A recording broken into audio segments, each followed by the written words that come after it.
This is dropped on the morning show here on the SDH Network. John, here, you there. Thanks for coming on, and thanks for being a part of it, as you always do. So Tuesday is Tuesday Thoughts, and we get to welcome back a friend because of, actual work and things. Let's see where Kaylor Hodges gets to hide coming up. Now, apparently, Tuesdays are better for business for Kaylor and our friends at the USL show. Morning, Alex. So we'll get up and get caught up on everything going on in the USL Championship outside of what we do on a weekly basis on the SDH on USL Championship show. That is released as your review preview on the weekends. But it's good to have Kaylor back, and we'll discuss anything and everything going on. I think Nick Marcanic is probably going to be a good topic of conversation, the goal scorer who will be finishing out his season with the Charleston Battery and then being transferred across the Atlantic. So that's obviously a big transaction for Mike Kelleher and everybody in Charleston. We'll catch up with Kaylor, and we have opened up the door to anybody involved with the USL show. So let's see if anybody else wants to answer the siren call coming up at the bottom of the hour, and we'll get caught up on everything USL Championship, USL League One, Jägermeister Cup, all those kinds of things. Maybe even some Northern Colorado hailstorm and a Four Rivers update and see where things are involving them. Kind of dicey out west, but we'll keep an eye on everything there. So our friends from the USL show dropping by at the bottom of the hour. Also on the board, we'll catch you up with the news of the morning. There's a lot of newsy news to get into in hour number 2, and we'll kind of lay everything out for you. There's a separate, because I know that we talked about Manchester City and everything going on with this 6-week tribunal at a previously unknown until news folks stalk out an office and see lawyers wandering in location in London. So we'll see what there is an imminent decision on a separate arbitration. So we'll talk about that.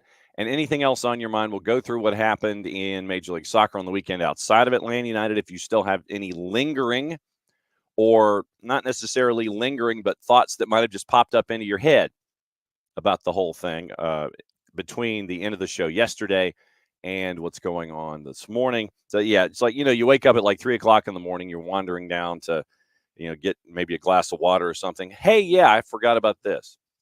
So that's in play also in hour number 2. And once again, anything else on your mind as we go here on SDH on Tuesday Thoughts. Let me lay out the rest of the week for you. As we go, it is Wednesdays, fairly normal. Tyler will join us at 9:15. They have started over at Scarves and Spikes. They've started a Monday show, so they are really testing the limits of how they're going to hang on to their dinner. So now it's Monday nights. I think it's Monday nights at 7. We'll get Tyler to come on and heavily promote that when he comes on tomorrow.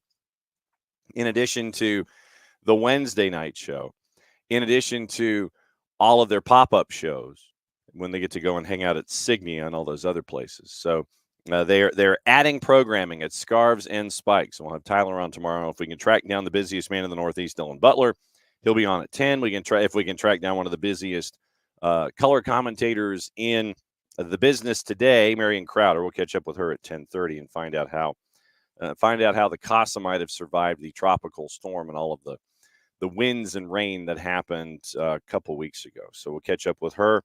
Then Thursday, hour number 1's wide open, as it always is. We'll catch you up on things. And then hour number 2 is the Power Hour with Nino and Nico. Nino Torres, our buddy from Gold TV, he'll come on and give us the Victor Gyökeres update because of how he is being stalked by teams in England. See, I can't do it like Jason does, especially early in the morning. It's one of the first words spoken. I can't quite do it that way. But we'll catch up on Victor Gyökeres and everything going on in Portugal, plus anything going on Sudamericana and Libertadores. And you can get access to Libertadores and Sudamericana by getting subscribed to Fanatis, fntz.co/soccer down here. And that helps you out becoming a true degenerate, like you weren't a true degenerate already. You add to your degenerate status by getting your subscription to Fanatis at fntz.co/soccer down here. And very, very cool things that they do.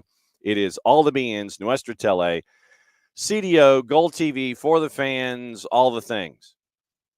Tell you what, let me really quickly See, what is now? Who am I forgetting? See, now what I want to do, I don't want to short anybody over at Fanatis because of how they are with all of their networks and things. I mean, literally, it is an ish ton of folks that are there. No, I don't want to see more from Fanatis on Instagram. I'm already a subscriber.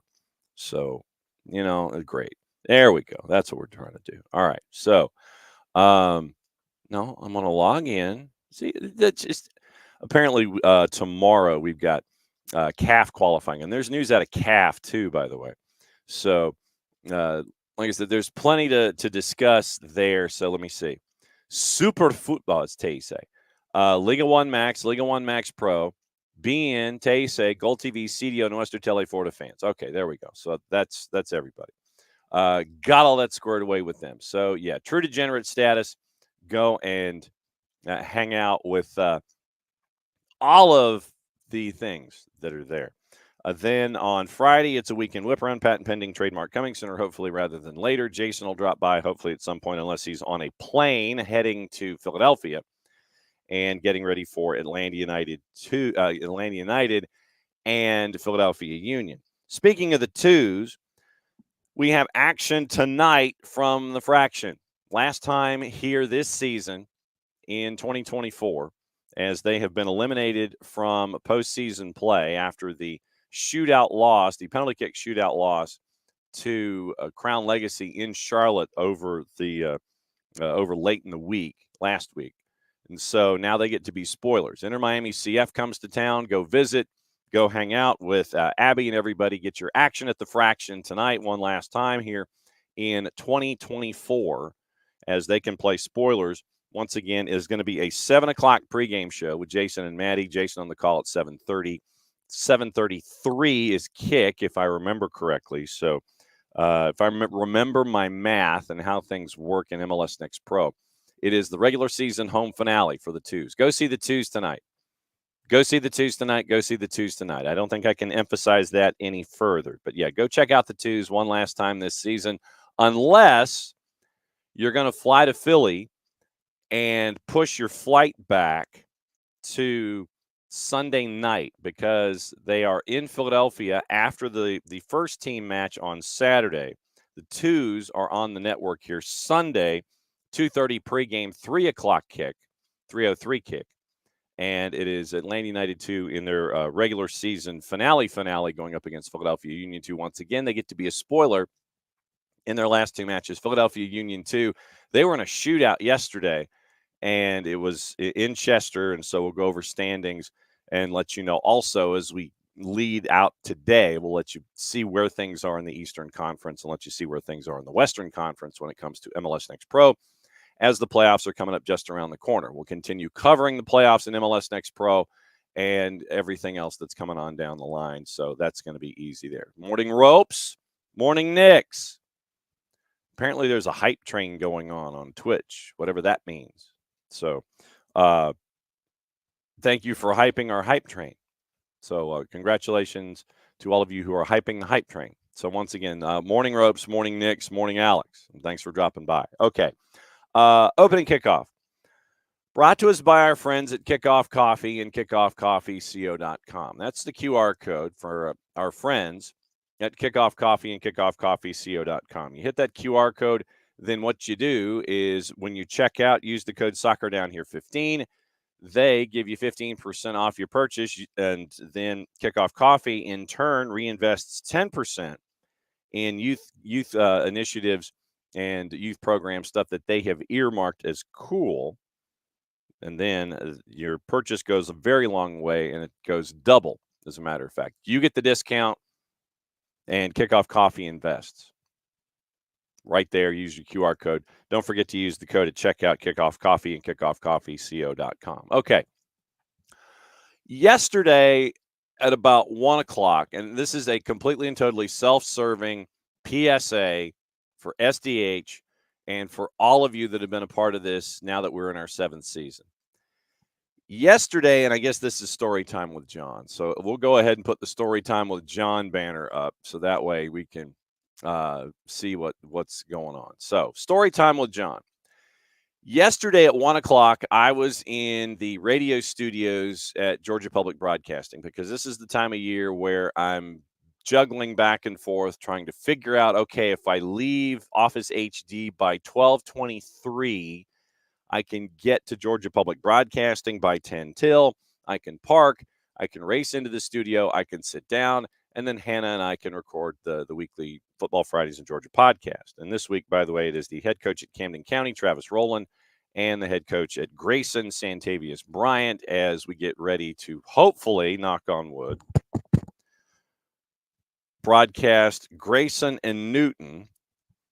According to one model, the hurricane that is heading this way will have cleared by early afternoon. And we'll be playing on a turf surface, so we'll see what happens maybe on Friday night. So we were taping yesterday, and in between segments and interviews, word came out on social media that SDH was a finalist in the Football Content Awards. And what is it they say? You miss 100% of the shots you don't take. What I am, what I'm doing and what I'm trying to do is, when something like this comes up, I'll let Jason and Jarrett and Nick know, okay, hey, here's the deal. And I'm going to go ahead and submit our work into this. And so I think if I remember correctly, and I think this was like 4 or 5 months ago, sent in the notifications, and all it is links, basically. Okay, here's what we do. Here's our website. Here's our, streaming platforms. Here's what we do. Here's some links to some shows, so on and so forth. So yesterday at 1:30, 1:20, let's say 1:20, because it was in between interviews, get the notification about the Football Content Awards. And as we find out, SDH is a finalist in a category, and the category is Best Media Organization. And so, I'm thinking, all right, Best Media Organization, not knowing what I'm kind of getting us into. I'm thinking it's going to be, something like maybe Gooner TV and things like that. Some of the folks that might be of our level of investment, those kinds of things. I was wrong. So yesterday it comes out that we are, and thank you, Alex, for voting. Yesterday, it comes out that the Football Content Awards 2024 finalists for the Best Media Organization, and here's how they describe their category. Broadcaster rights holder category have been revealed. These nominees represent the top broadcasters and rights holders, each playing a pivotal role in delivering football content to millions of fans across the globe. Without further ado, here are the finalists. So you go down the list. Amazon Prime Video, BBC Sport, CBS Sports Golazo, DAZN, ESPN FC, ITV Sports, Sky Sports, TalkSport, TNT Sport UK, which used to be BT Sport, and somebody called the SDH Network. So you can imagine my immediate response to when you're looking at this list and you're going, okay, yeah, we're a finalist. Cool, very cool, very cool, very cool. And you end up looking at those that are there inside the category, and you see the other 9, and you see the SDH Network. and my response was something like this. Yeah, I mean, that's what it was, literally. That's what my response was. And I think it's safe to say that it was everyone's response. That we found out that has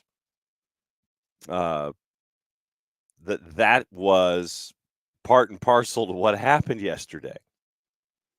And suffice to say, the level of shock, surprise, whatever you want to call it, was there. And so, yeah, best media organization, Football Content Awards, Amazon Prime, BBC Sports, CBS Sports Golazo, DAZN, ESPN FC, ITV Sky, Talk Sports, TNT, and us. So here's the deal. Here's where I cut the blatant promo, and this will not be the last time that I do this because voting goes until October 13th. So midnight Sunday, October 13th. So subtract 6 hours. So dinner time, October 13th is the voting. Vote in every category. Don't, as much as we love you just to vote in hours, vote in every category. Vote in the ones that you know. Vote in the ones that you might like. But the way to vote for us, they see it's a 50-50 split. The judges have their say, and that's 50% of the vote. The fans have their say on the ballot, and that's the other 50% of the vote. So this is where we need your help. footballcontentawards.com/voting. Go there, vote. Maybe you find different terminals that, different IP addresses. Dial up your friends. Dial up everybody that's a part of SDH. Lay it out on the Discord because there are people who are a lot better and faster at that than I am. So, however you vote in these situations, and it's been humbling for us to see the rest of the Atlanta United podcasting, broadcasting community sit there and go, Atlanta, you know what to do. And giving us a tip of the cap and saying, okay, Atlanta, you know what to do. And that's been very humbling in this process as well. So between now and October 13th, Sunday dinner time, go there and vote. Go there and vote. footballcontentawards.com/voting. Up against those 9, and technically, if you want to include ESPN as, either domestic or international, you can either say that SDH is one of 2 or 3 U.S.-based networks in this category. The other 7 or 8, depending on how you view ESPN FC, they're all European. And I'm sure that this morning, somebody in some corner office somewhere for those other 9 are sitting there going, what the ish is the SDH network? They're about to find out, aren't they? Football Content Awards /voting. Very humbling to have been nominated in that as a finalist. And if we make a finalist, and this is like after voting and things, it's the week before Thanksgiving in London at Tottenham Hotspur Stadium. I guess it's like in one of the fancy schmancy suites or something like that, or where the fancy schmancy suite holders get to have their dinner is where they hold the awards. That's where the banquet is. It's at Tottenham Hotspur Stadium on the 21st of November. Sorry, 21 November. So the week before Thanksgiving to the day, that Thursday night. And like I said, spread the word, spread the gospel, stuff the ballot box as best you can. And I'm going to apologize ahead of time because I'm probably going to do this twice a week between now and October 13th. Vote, vote, vote. And this is going to be like the old Chicago voting joke about vote early, vote often, like the Chicago machine. Maybe SDH can have a machine where everyone, and like I said, seriously, post this in the Discord because you guys can do it a lot faster than I can. Let her up on your socials. Do it in the Discord. Post it in the Discord. Post it anywhere, post it everywhere. Vote early, vote often. This is gonna be, in a perfect world, making fun of Cook County, Illinois politics. And when one of the other podcasters said, "Lanny, you know what to do," that was a very humbling moment. All the support that we're getting from all of our friends, everybody that does podcasts, that kind of a thing, and to see the level of support from all of you on social media yesterday, very, very humbling. So we got until October 13th to stuff the ballot box for the 50% of the vote from the fan side. footballcontentawards.com/voting or /voting, whatever the slash is, between now and October 13th. Thank you, Nix. So vote early, vote often, tell your friends, let them know. 50% is fans, 50% is judges. And we'll see. After October 13, I don't know if they tell you if you're a finalist or not, or if they send you send you an email, give you a high and hearty handshake and saying, "Well done with this stage of the Football Content Awards voting process. Now that it's complete, we look forward to seeing you 21st of November, 2024 at Tottenham Hotspur Stadium." They don't tell you like if you're a finalist, but we'll let you know. But seriously, vote early, vote often, tell your friends, put it in the Discord. SDH is up against 9 big boys. So I guess this makes us a big boy. Best media organization for 2024, broadcaster rights hold category. Top broadcasters and rights holders: Prime, BBC, Golasso Network, DAZN, ESPN FC, ITV, Sky, TalkSport, TNT, which used to be BT Sports and Us. And here's the write-up that they gave us, by the way. I thought that, like I said, I just sent links and everything. Here's the write-up they gave us.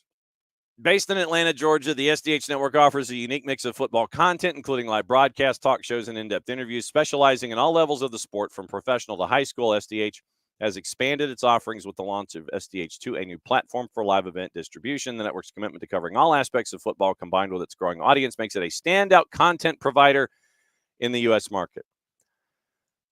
You like apples? How you like them apples? That's a very nice write-up. We'll have to remember this. And I wonder if you make the top 10, if they give you like a piece of paper or something. If they give us a piece of paper, then damn sure everybody here on staff's going to get one, and we're going to put them in frames, and that'll be a Festivus gift. But no, absolutely crazy. Absolutely crazy. So, so that happened yesterday.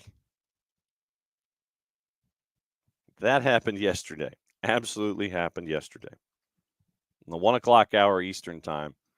They dropped that on us. And so now I'm getting emails. Hey, do you want to attend this? Do you want to attend this? Do you want to attend this? Well, I mean, legitimately, it ain't cheap to fly to London. So maybe if you told us that we had a reason to be there, then maybe we'd fly to London. Just saying. Like I said, man, it ain't cheap. But we'll definitely find out. footballcontentawards.com /voting. Thank you, Nix, for letting everybody know. Morning, Alex. Morning, Ropes. So Alex is posting things early this morning, and props to Newcastle, by the way, for helping out. Yes. And so Newcastle donated £15,000 to the fundraiser to help AFC Wimbledon hit their £50,000 target. As per EFL rules, you get 45% of the proceeds from the match at St. James Park. And so right now, with the rains, and apparently if you follow John Green on the Twitters, he's the guy that wrote like The Truth in Our Stars, that kind of a thing. And some of the scarves I have back here of my membership for Don's Trust, you'll see a DFTBA. And when John realized that he could, raise funds by playing games on YouTube and he got to the point to where he had enough income where he could put logos and things that he wanted on the shorts of AFC Wimbledon. He has this phrase, DFTBA, don't forget to be awesome. And so John has been big into AFC Wimbledon, as have I, member of Don's Trust, John Nelson. And looking at what you're saying is that a lot of folks are helping out. Newcastle's helping out. They're going to host the match now that it's in the Cup competition instead of it being at Plough Lane because of all the rain that created it just wound up the friggin' turf in that one end by the corner flag, and apparently it flooded the museum and a couple of other things there at the Plough Lane facility. And so now you have this fundraiser basically on the British version of GoFundMe. And so match has been moved to Newcastle from Wimbledon and Plough Lane. So Wimbledon's going to get 45% of the proceeds. They're looking at a crowd of about 40,000. Newcastle gets 45% and the FA gets 10. So really needs to help out. And if being a part of a GoFundMe, if you're looking for something and you want to help out AFC Wimbledon, you want to help out my Dons, you can do that. It's out there. But Wimbledon getting 45%, and Wimbledon hit their 50,000 pound target. Right now they're at 51,045, according to Dominic Skur. Thank you, Alex, for shipping this along. Senior sports writer covering Newcastle for the Shields Gazette. And so cleared 50,000 pounds, and they've still got a lot of work to do. But very, very cool from Newcastle to help make a donation. And Tom is quite happy because as of right now, Tom's singing because that seems to be it for Farhad Moshiri. We're getting closer and closer and closer to Friedkin. But like I said, and Tom and Ropes, I'm going to give you this caveat. When Nick comes in the next time, I want Nick to describe the Friedkin group to you. While all this is cool that it's not Farhad Moshiri, not all of it's cool. And I know that the short-term Friedkin, with the money that he invested, you got to get it back, so you make him the number one contender to be the new owner instead of John Textor, who had to come in from lane 8 and sit there and say, well, I want to sell Crystal Palace. I want to sell my share in Crystal Palace because I want to own Everton. Didn't make it in time, and besides, not Texter, the other side. Friedkin had to be kept up to date on any prospective owner other than them, considering that the money that Friedkin had already invested in Everton. So we'll keep an eye on it, but I'm going to raise a caveat of the Friedkin group. And like I said, next time Nick comes in, we'll talk about that. So we'll see what's going on there. Yeah, and Ropes posting the video of Matthew McConaughey barefoot on the field at Q2 with the lift and the loft, knocking the whatever it was in the upper right corner. Very, very, very, very precise with that educated right foot of Matthew McConaughey. So we'll see what happens there. McConaughey's got that right foot. Maybe Josh Wolf could use a little bit of right foot. So we'll see. So, yes, Nick's the Football Content Awards /voting. /voting. So footballcontentawards.com /voting. Keep an eye on that.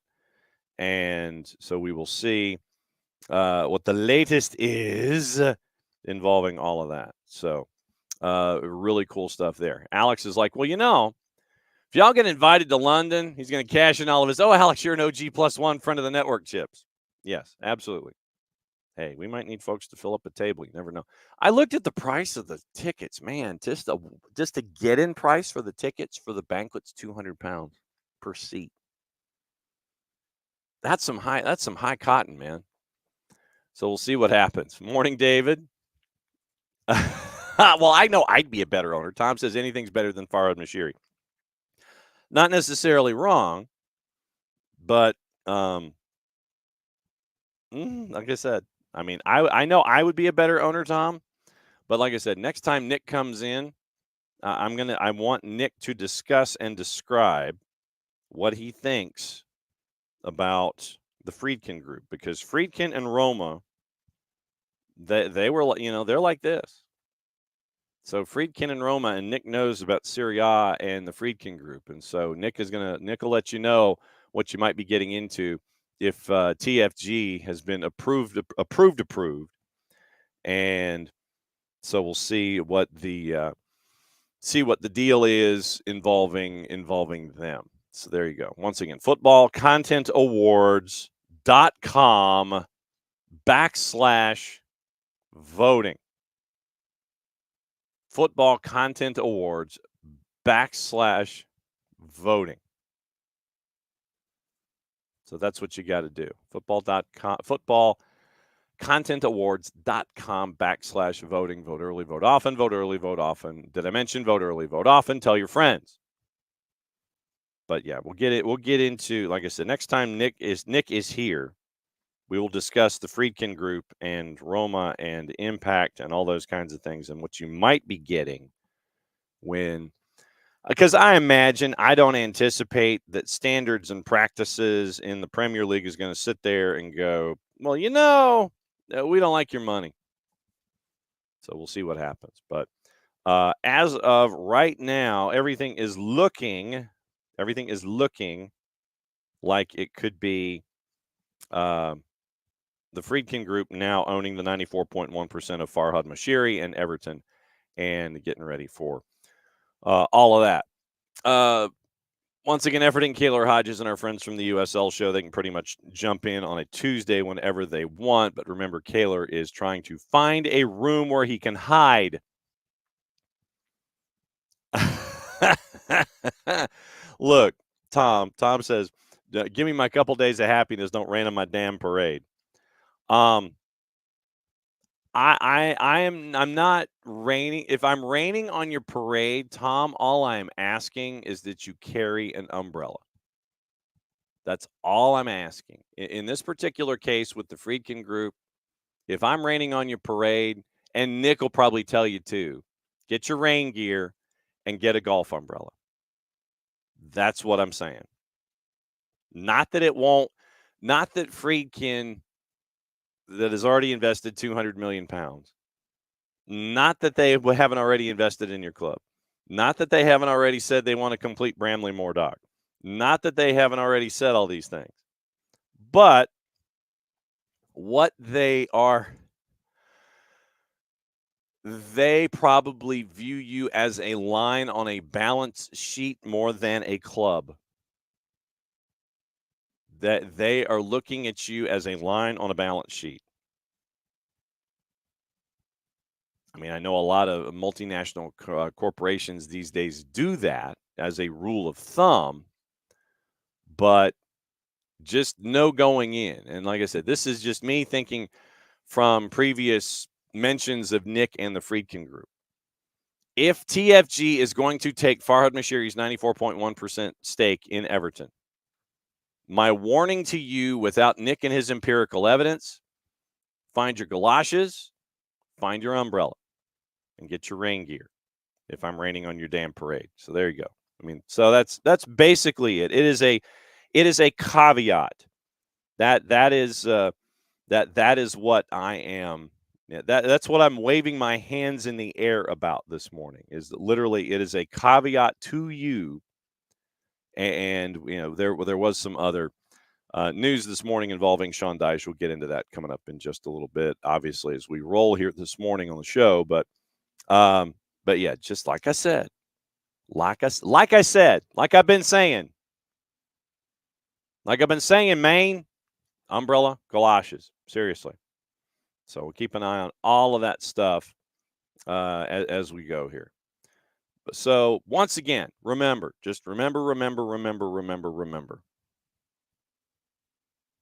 Take all of these ownership deals at your own peril. Remember, we had John Texter who wanted to sell his interest in Crystal Palace so he could buy Everton. But the Friedkin group was like, not so fast, my friend. We've already invested $200 million. And so that's where the race is right now, involving all of that stuff. Just saying. So like I said, just saying. It's there. All right. So there's your notes on what is up with our friends at Everton. as I try and continually rain on Tom Russo's parade. Anyway, and then once again, there's your blatant promo. Footballcontentawards.com/voting.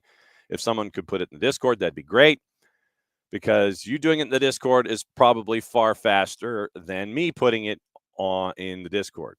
So there you go. Blatant promo alert. And like I said, you have until dinner time on October 13th. 50% judges, and part of the judges are our friend Ben Jacobs, wink, wink, nudge, nudge, how'd you do, and Peter Drury, two of the judges in the judge pool.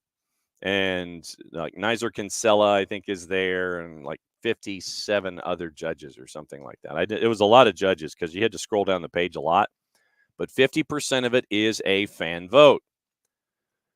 So vote early, vote often. Let's make this like Chicago. So there you go. All right, so we'll slide forward with all the other news of the morning and let you know what else is going on. And there, like I said, there's plenty going on in a newsian sense. If there's anything, and by the time the show is over today, we'll also go over everything else that happened in Major League Soccer on the weekend and lay it all out there for you. But as I sit here and say what's going on, well, there's Nick Alifi. Morning, Nick. Congratulations. Congratulations on what exactly? What have I done? Being part and parcel to SDH being a part of the finalists in the best media organization for 2024 for the Football Content Awards. That's you, Jarrett and Jason. I am but on the periphery. I am an accent. That's it. That is all. That is all I am, sir. No, you are far more than just an AGU mark on the SDH network, sir. Well, I appreciate that.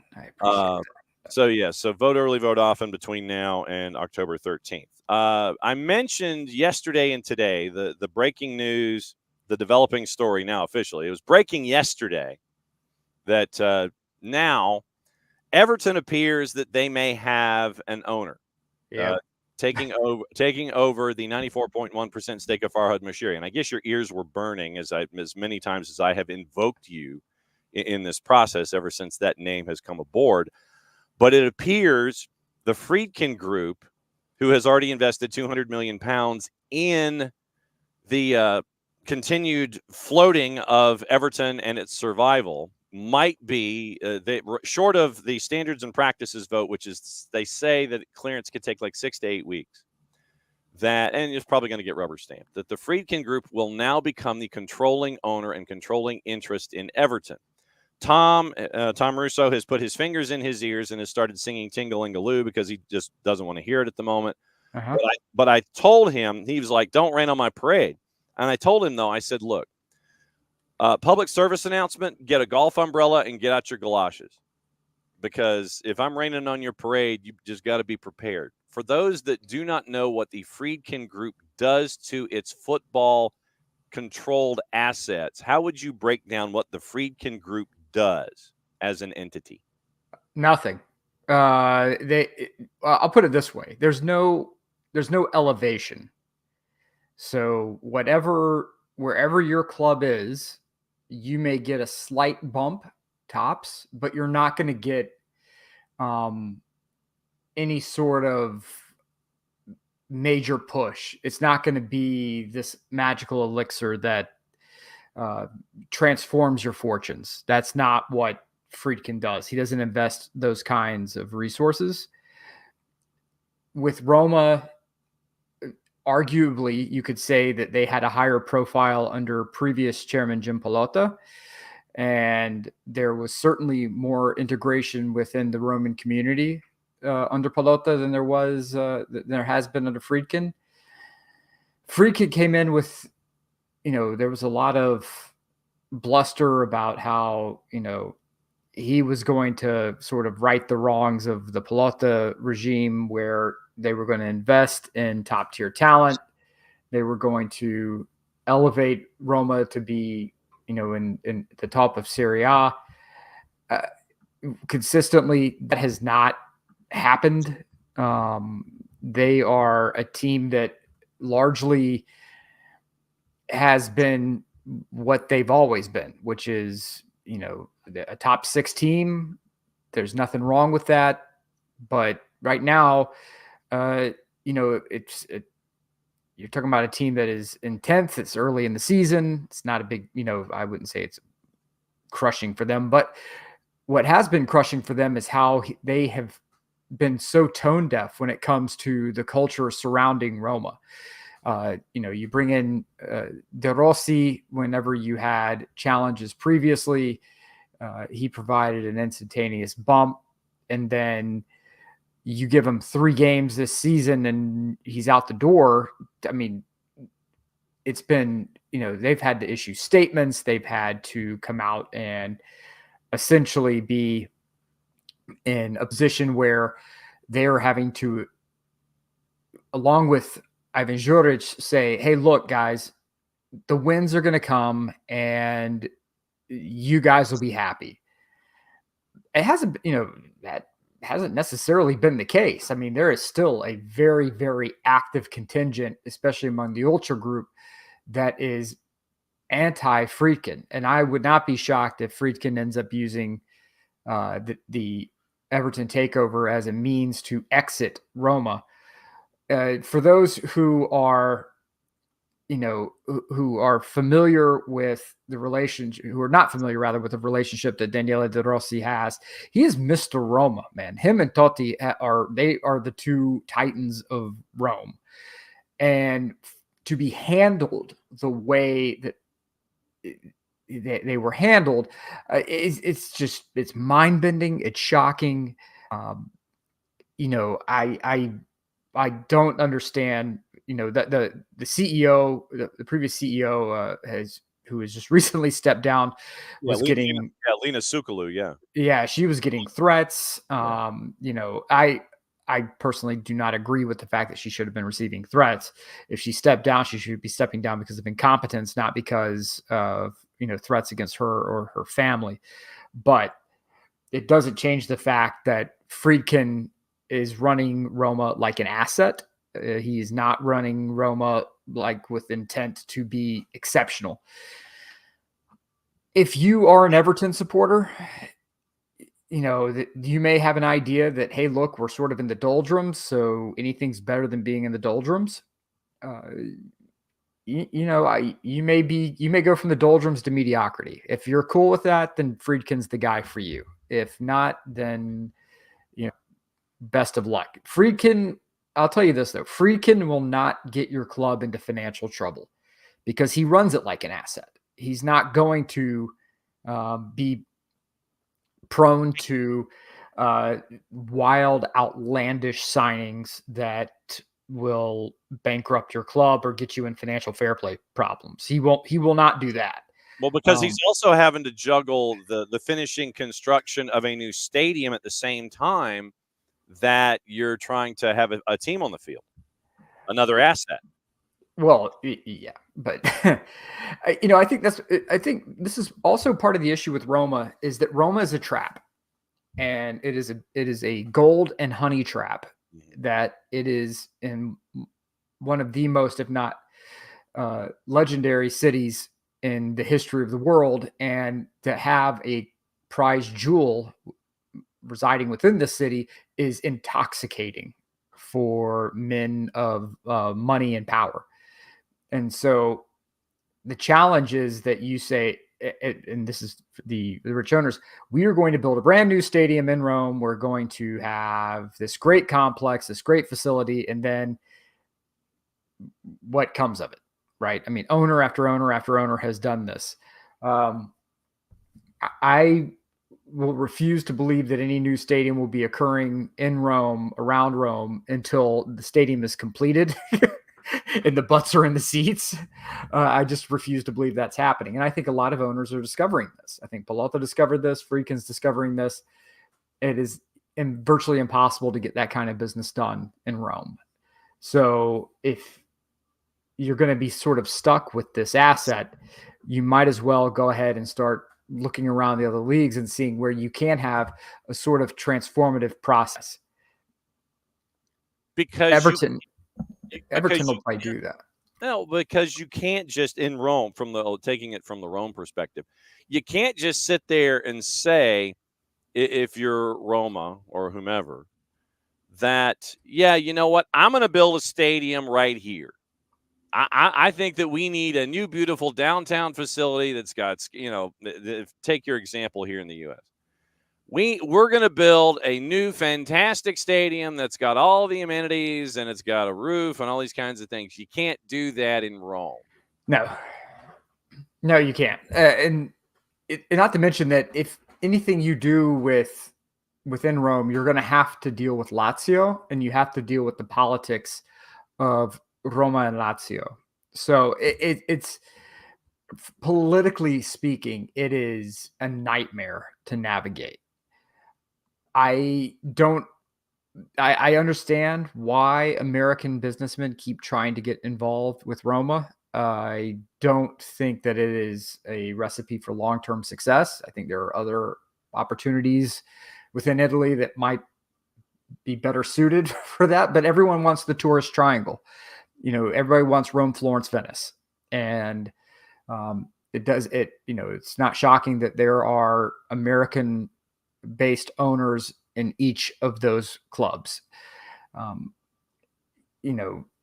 If Friedkin is going to start putting most of his energy into sort of the resurrection of Everton, it will be very interesting to see how the ultras, who already feel slighted by the removal of Daniele De Rossi, feel when Everton's eyes are fixed with Mr. Friedkin's. So, if they're making lovey eyes toward each other and Roma is taking a back seat, I can assure you the Romas, the Roman ultras are not going to be taking that lightly.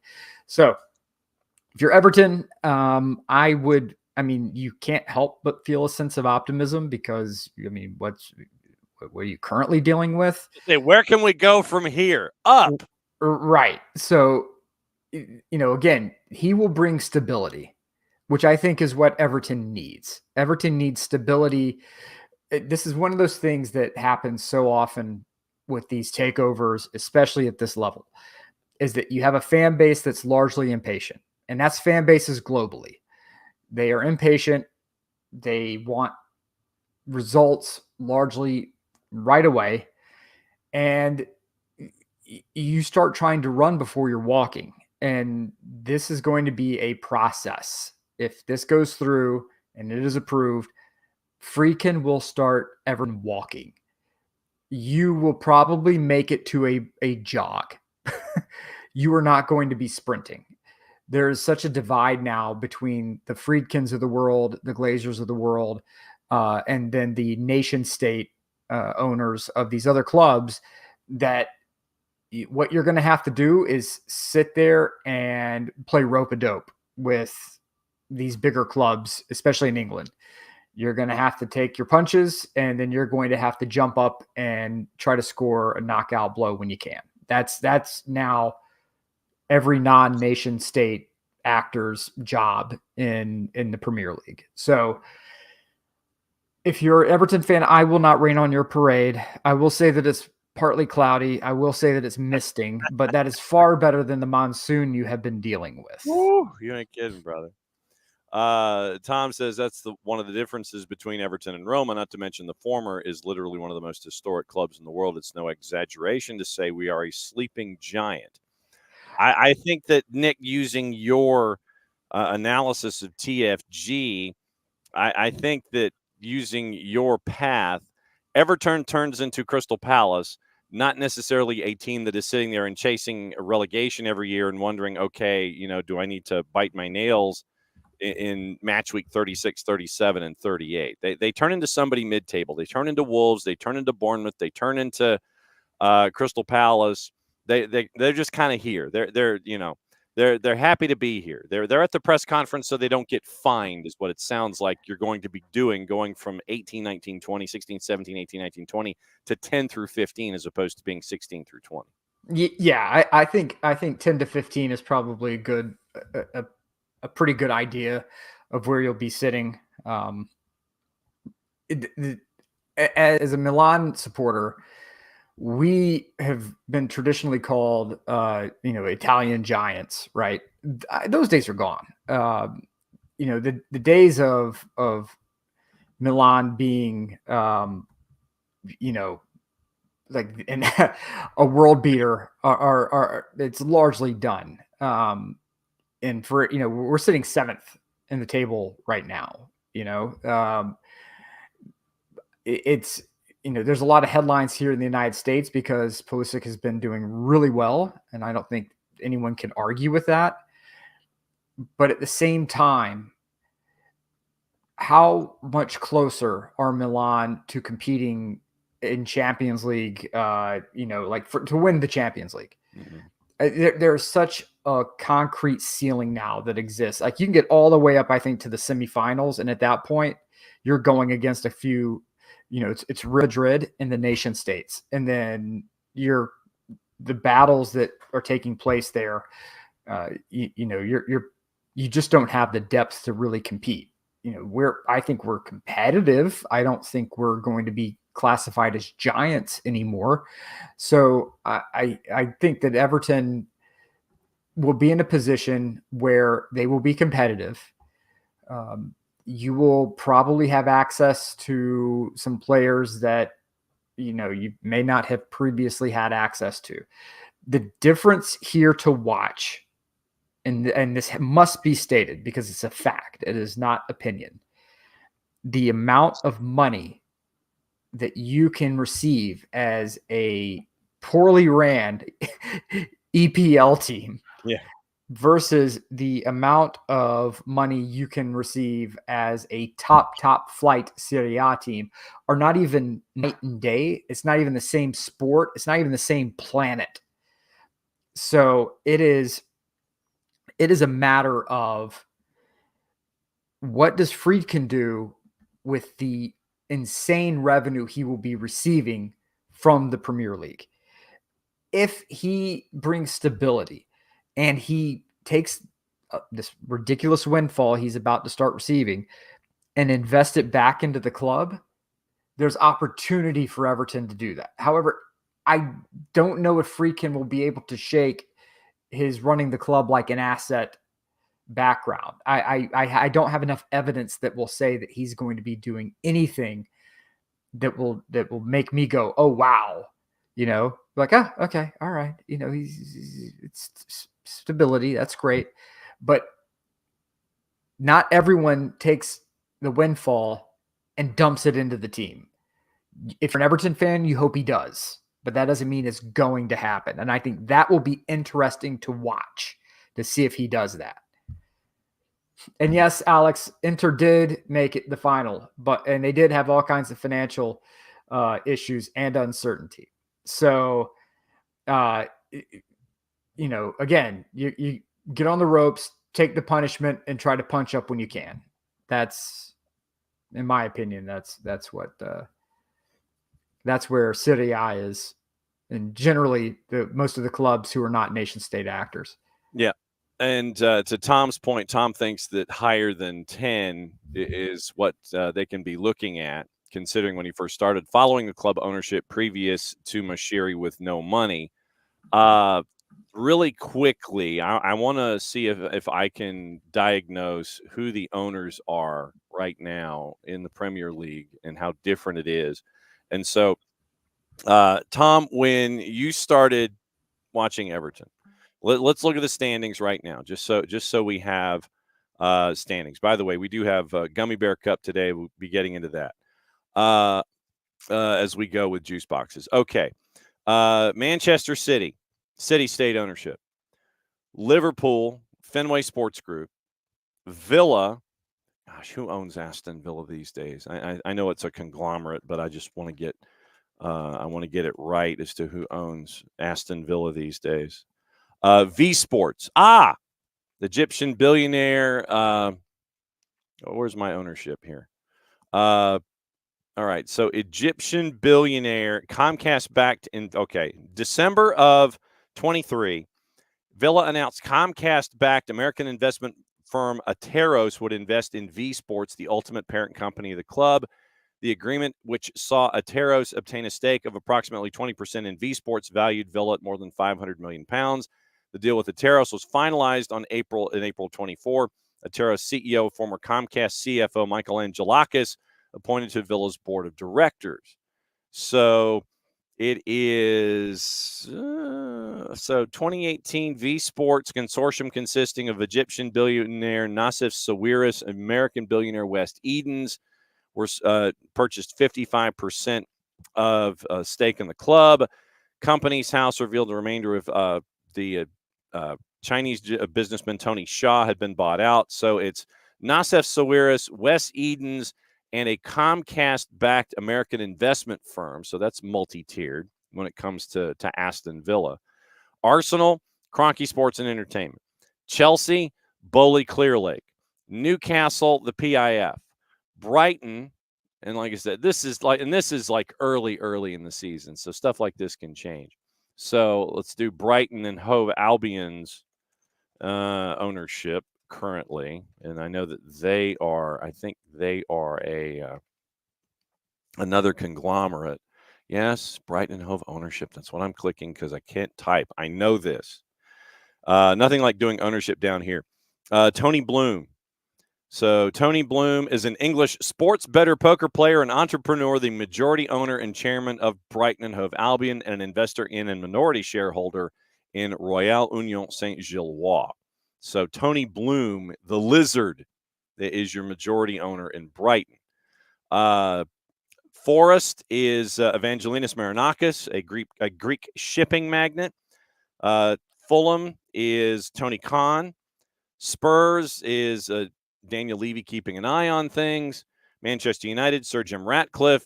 Brentford, Bournemouth. Then you have West Ham. Leicester is Top. Savannah Nanaprava. Crystal Palace is Steve Parrish and his group. Ipswich, Southampton, Everton, and Wolves. So how many of those, and this will be my question directly to Tom, how many of those have changed and gone into large ownership consortium type things between the time that Farhad Mashiri started to own it and where things are now? That would be why my 6 to 10 is maybe leaning toward 10 to 15. You look at somebody like Steve Parrish and Crystal Palace. Yeah, we're happy to be here. So that's kind of where, if taking the math that has already been invested in Everton by the Friedkin Group, they've got $200 million already in the kitty toward the stadium. And so that $200 million, if I'm following here, Friedkin Group is going to be more in tune to finishing off Bramley Moordock Stadium and recouping their investment of that $200 million as a part of this, and then operating the club with Premier League revenues and things like that. Am I off here? Am I? I think I believe that's accurate. Okay. I mean, look, this is.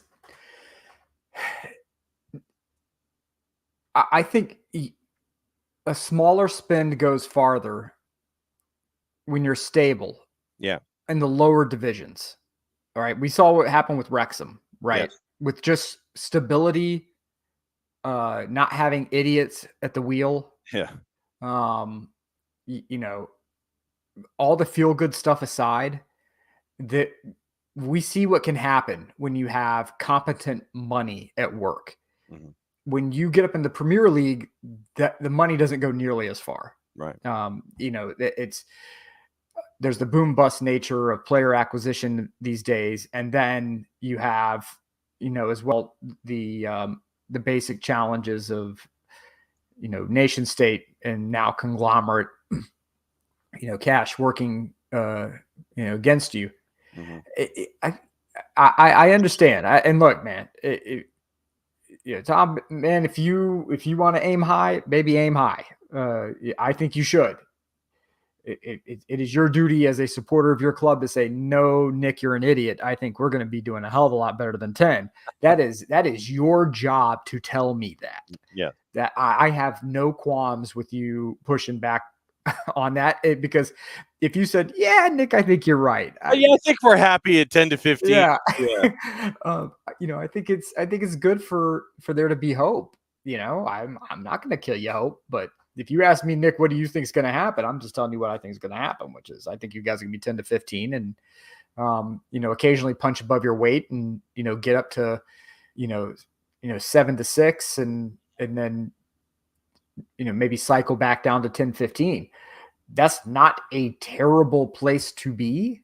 Because you're making a steady paycheck in the Premier League. You're making a steady paycheck. But if you get up to, keep in mind, you've got 4 Champions League spots and a Europa, like straight Europa spot. Yeah. And then probably it's one Europa conference, if not a second Europa or a second Europa conference, depending on qualifying points and all that nonsense. Right. So if you get between 5 to 7, there's European money, depending upon that. Your paycheck results may vary. Yeah, as long as you're not in Europa Conference League, where apparently West Ham went in the negative. Right. So you're going to have to make some definitive, decisions there. Yeah. But it's, do I think that Everton will be top 5? No. You can look at the table now in the Premier League with City, Liverpool, Aston Villa. You have Arsenal, Chelsea, and Newcastle. I think Aston Villa will come back to earth at some point. I hope they don't. I keep that freaking energy and keep the top interesting. But at the end of the day, this comes down to Friedkin and his ability to spend the money the Premier League allows you to spend. Mm-hmm. If he is, if he's a little more daring than he is at Roma, Everton will be in a good place. If he's, for lack of a better term, scarred by his experiences with Roma so far, there may be, he may be a little more risk averse, and then that'll probably suck. But yeah, it's American business. When American businessmen get involved in sports, it can become boring very quickly. Yeah, it's just one of those things. It can become very boring very quickly, and you kind of have to. And it's just because of the risk averse nature of American, corporate mentality. There's, at some level you have, when they're running their assets, I'm not talking about venture cap. Venture cap is devil may care, pour nitrous into the engine and floor it. But I will say that when you're talking about an entity where financial fair play does factor in for a select group of individuals, Friedkin has to be responsible, and he's going to have access to a much larger bank account than he's used to, which is great. But Friedkin also, I think one thing that will benefit Everton, if I need to not just be negative here, but also get to the positive. In the beginning, you saw a signing like Reggie Cannon with Roma. To me, that was Friedkin with his finger in the pie, where it didn't need to be. He needed to let the football people make the decisions. He was trying to get a little too overeager in that, which happens to a lot of new owners coming into the sport. I think he has learned to step back from that and let the football people make some choices here. Do I wish he would have gotten involved in keeping Daniele De Rossi? Yeah, it might be better for his stewardship if that were to have happened. But at the same time, I think experimenting with the Reggie Cannon signing, having that blow up in his face, and then realizing, I think I probably just need to sign checks, kiss babies, and push for a new stadium. I think that is, I think that will be a benefit to Everton as long as Friedkin has competent management around him, as long as he has competent minds that understand the Premier League around him. I would not go and get someone from the Netherlands. I would not go and get someone from Ligue 1 or Serie A. I would get someone who has knowledge, who is consistently punched above their weight along the line, and bring them in to help that football operation. That is what I would suggest. I think Friedkin will probably do that because of what he has learned at Roma. Hey, Big Sam's out there in the market. Big Sam needs to stay out there on the market. Big Sam needs to be on the BBC eating slices of pizza and calling it good. That's where Big Sam needs to be. You mentioned what's going on with Roma, and Chief Exec Lena Suluku stepped down on the weekend following fan anger over the sacking of Daniele De Rossi. So Roma puts out their statement. Italian media said police had been assessing whether Suluku had needed enhanced security after a threatening banner appeared at the club's training ground. The Greek sports lawyer, according to Reuters, bore the brunt of fan fury over the dismissal of De Rossi following a winless run in Roma's first 4 Serie A matches this year. 2 decades at Roma as a player, took over as head coach in January after Jose Mourinho was fired, replaced by Torino manager Ivan Juric, who led Roma to a 3-0 win over Udinese on Sunday, the first victory of the season in Serie A. Hired in April of 2023 by the Friedkin family, previously the chief exec of Olympiacos. But so now Lena Suluku is looking for a gig.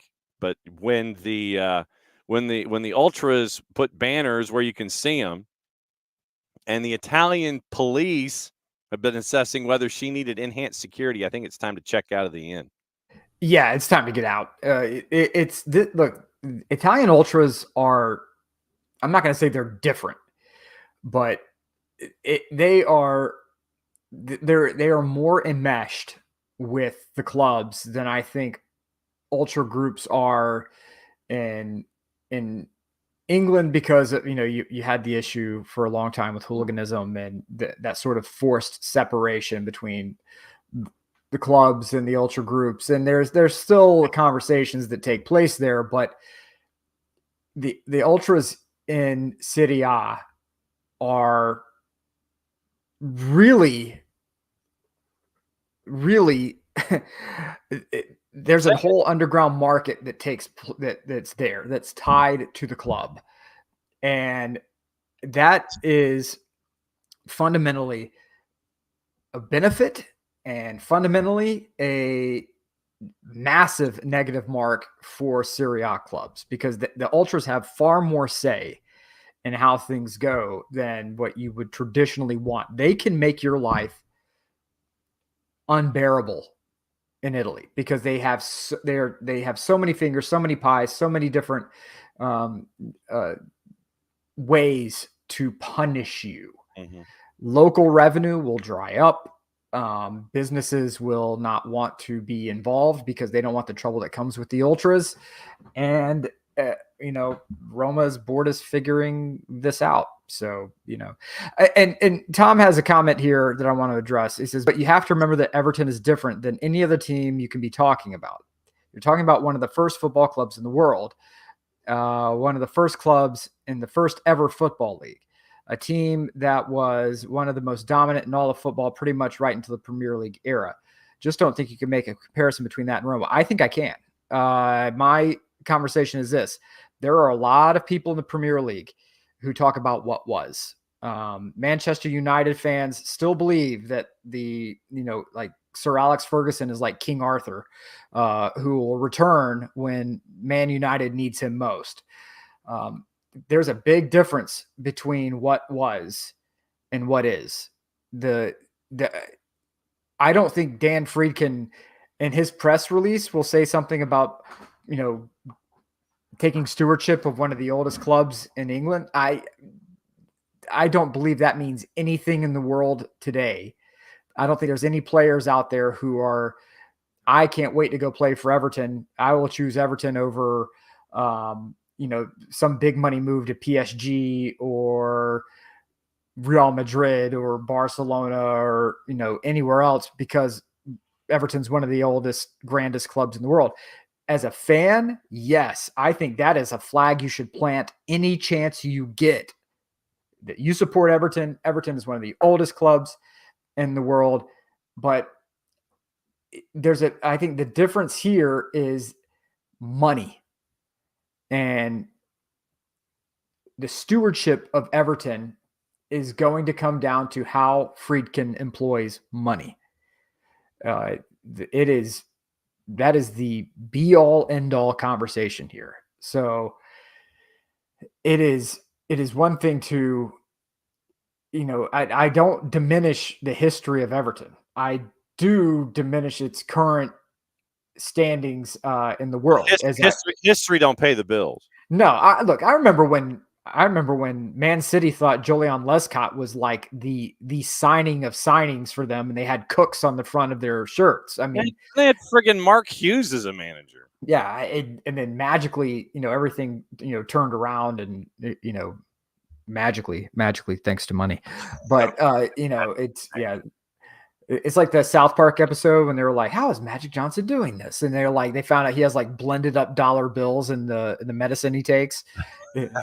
Wow, it's just money. It really is.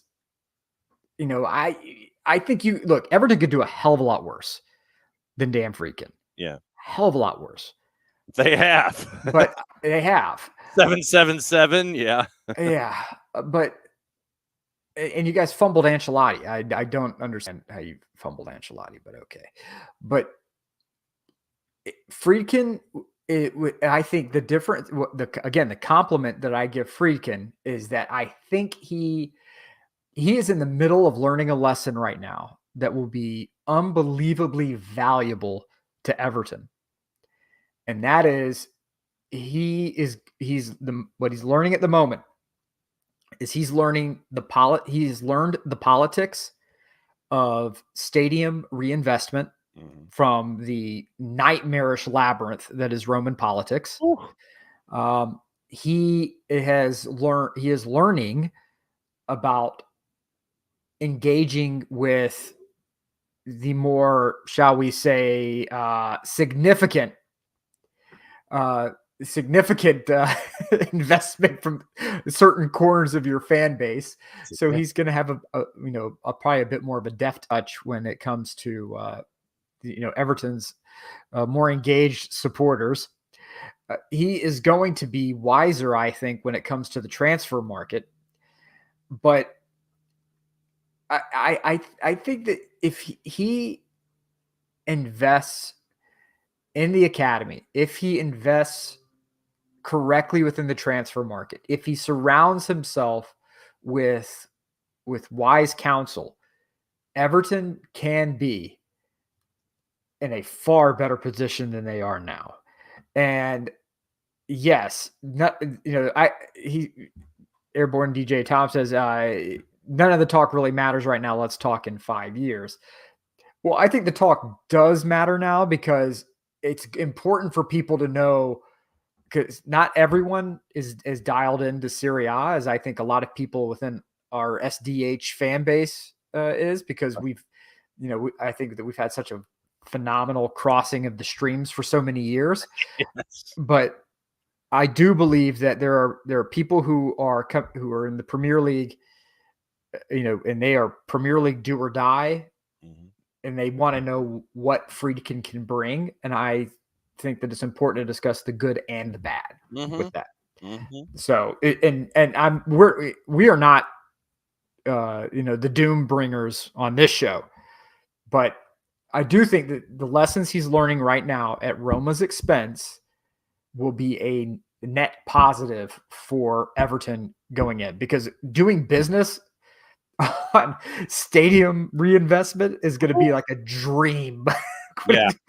Compared to what he's dealing with right now. Dude, what do I have to do? Just finish the stadium. It's almost already done.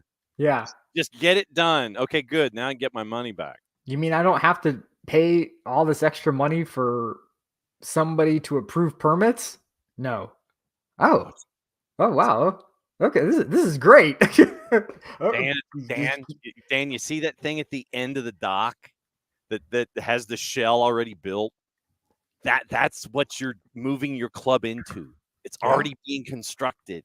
Yeah. All the relationships all the palms have already been greased, except for those that are going to come walking up to you when you are made owner in 6 to 8 weeks and go, "So you're the new guy, right? What's it worth to you?" You're going to have those dudes. And so that'll be your next test. But But your stadium is already being constructed, and it's already looking pretty sweet, at least on the outside and in the shell. So Yeah. If you're a Roma supporter, I think you should be freaking out right now. I will say that. That's the one thing that I will say is that if the player you were at the top of Dan Friedkin's pyramid, not and anymore. you were not anymore. You are no longer the prized possession. And You ain't the star quarterback walking through the lunchroom now. no, you are not. And so whenever anybody starts talking about an ecosystem, that is that the ecosystem, the food chain is going one way.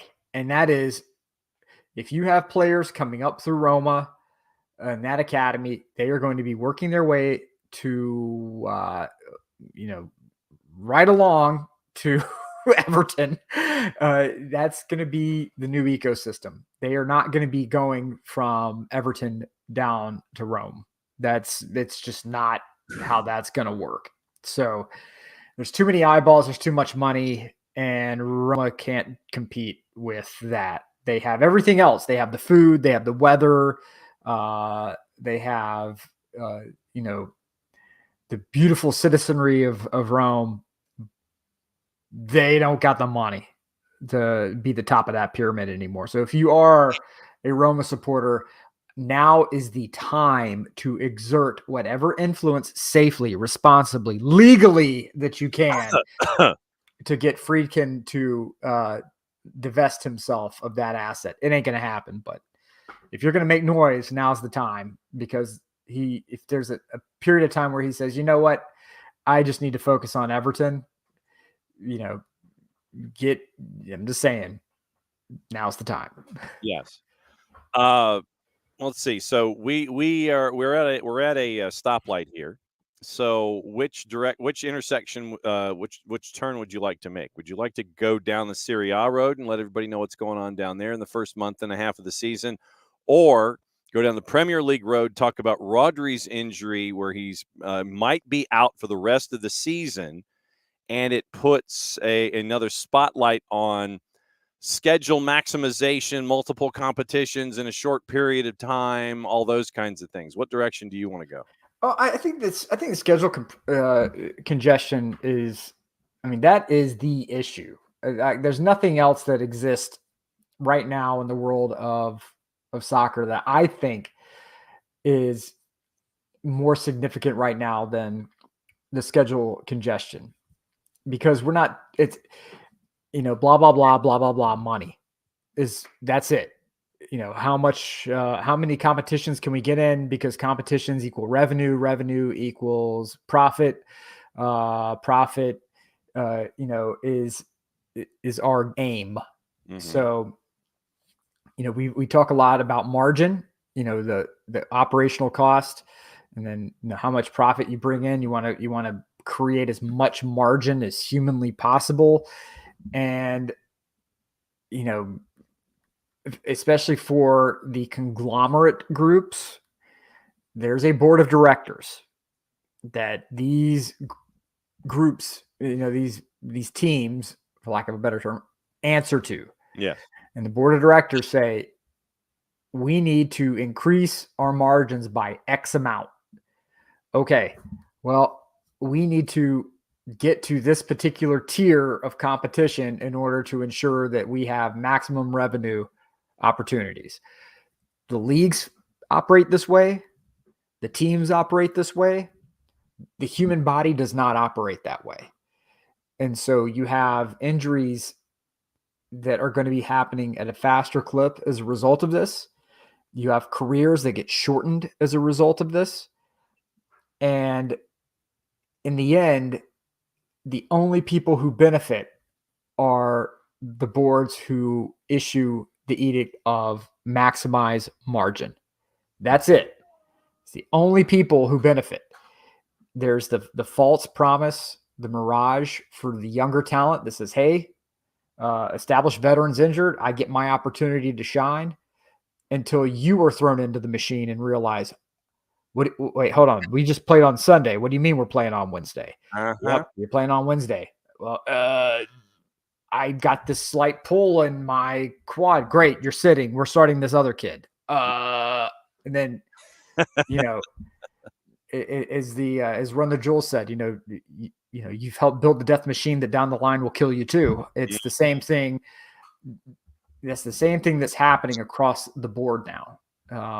It is a mindset that to me is very concerning, because this is no different than when, and it's two very different sports, but when you have NFL teams that are really trying to expand, the league is trying to expand the schedule so much that it's like there's no physical way you can play this level of physical activity this often without major injuries occurring. And you're starting to see more and more and more and more the cost of that business.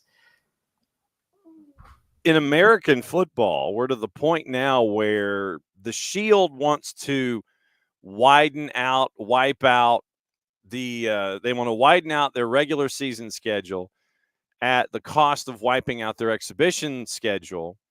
And because traditionally the 4-game exhibition schedule, when, a lot of us were growing up and watching professional American football, you had the 4-game exhibition schedule where you could ramp into a season. You could make your cut downs from 90. You go from 90 to 70, 70 to 60, 60 to 48 plus 5 or whatever it was at the time. And you could ease into a season. Now the National Football League pulls away 2 of your exhibition games, and they want to pull away another one. Now you have all the things going on over in Europe and all this kind of stuff, and so we'll keep an eye on it. Okay. He has found a room to hide in. Time to go to Birmingham and catch up with our buddy Kaylor Hodges and find out about everything going on in USL Championship and anything else going on in Kaylor's mind. Kaylor Hodges, welcome back, sir. It is John, Nick, and you. Where are you hiding, by the way? My band room office, the normal place.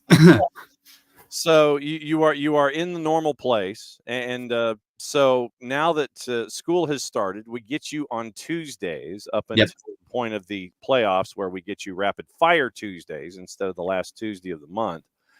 I want to start our discussion in the USL about a player in Charleston who, last time I checked, he's okay. He's all right. And Nick Marcanic is on his way out the door in Charleston at season's end, whenever that is.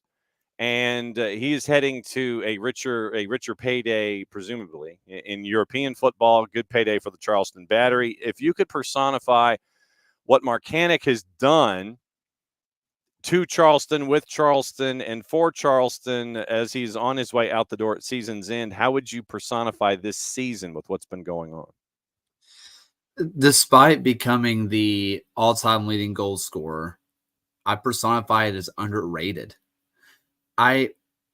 People see the goal tallies, but I don't think people are talking about what Marcanic does.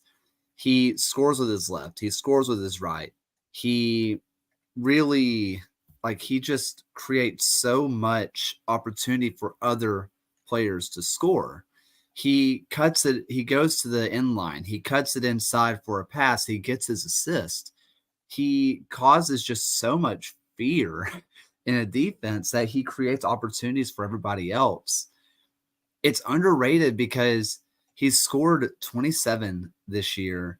And I feel like a couple years ago with Aji Berry, he had the knack for creating an amazing goal where he would line one up from 25, 30 yards away and put it postage stamp top corner.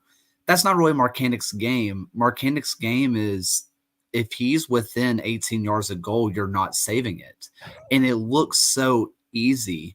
Meanwhile, Haji Berry had this thing of making hard goals. He would score hard goals. But the difference between Berry and Marcanic is that Marcanic never misses the easy one.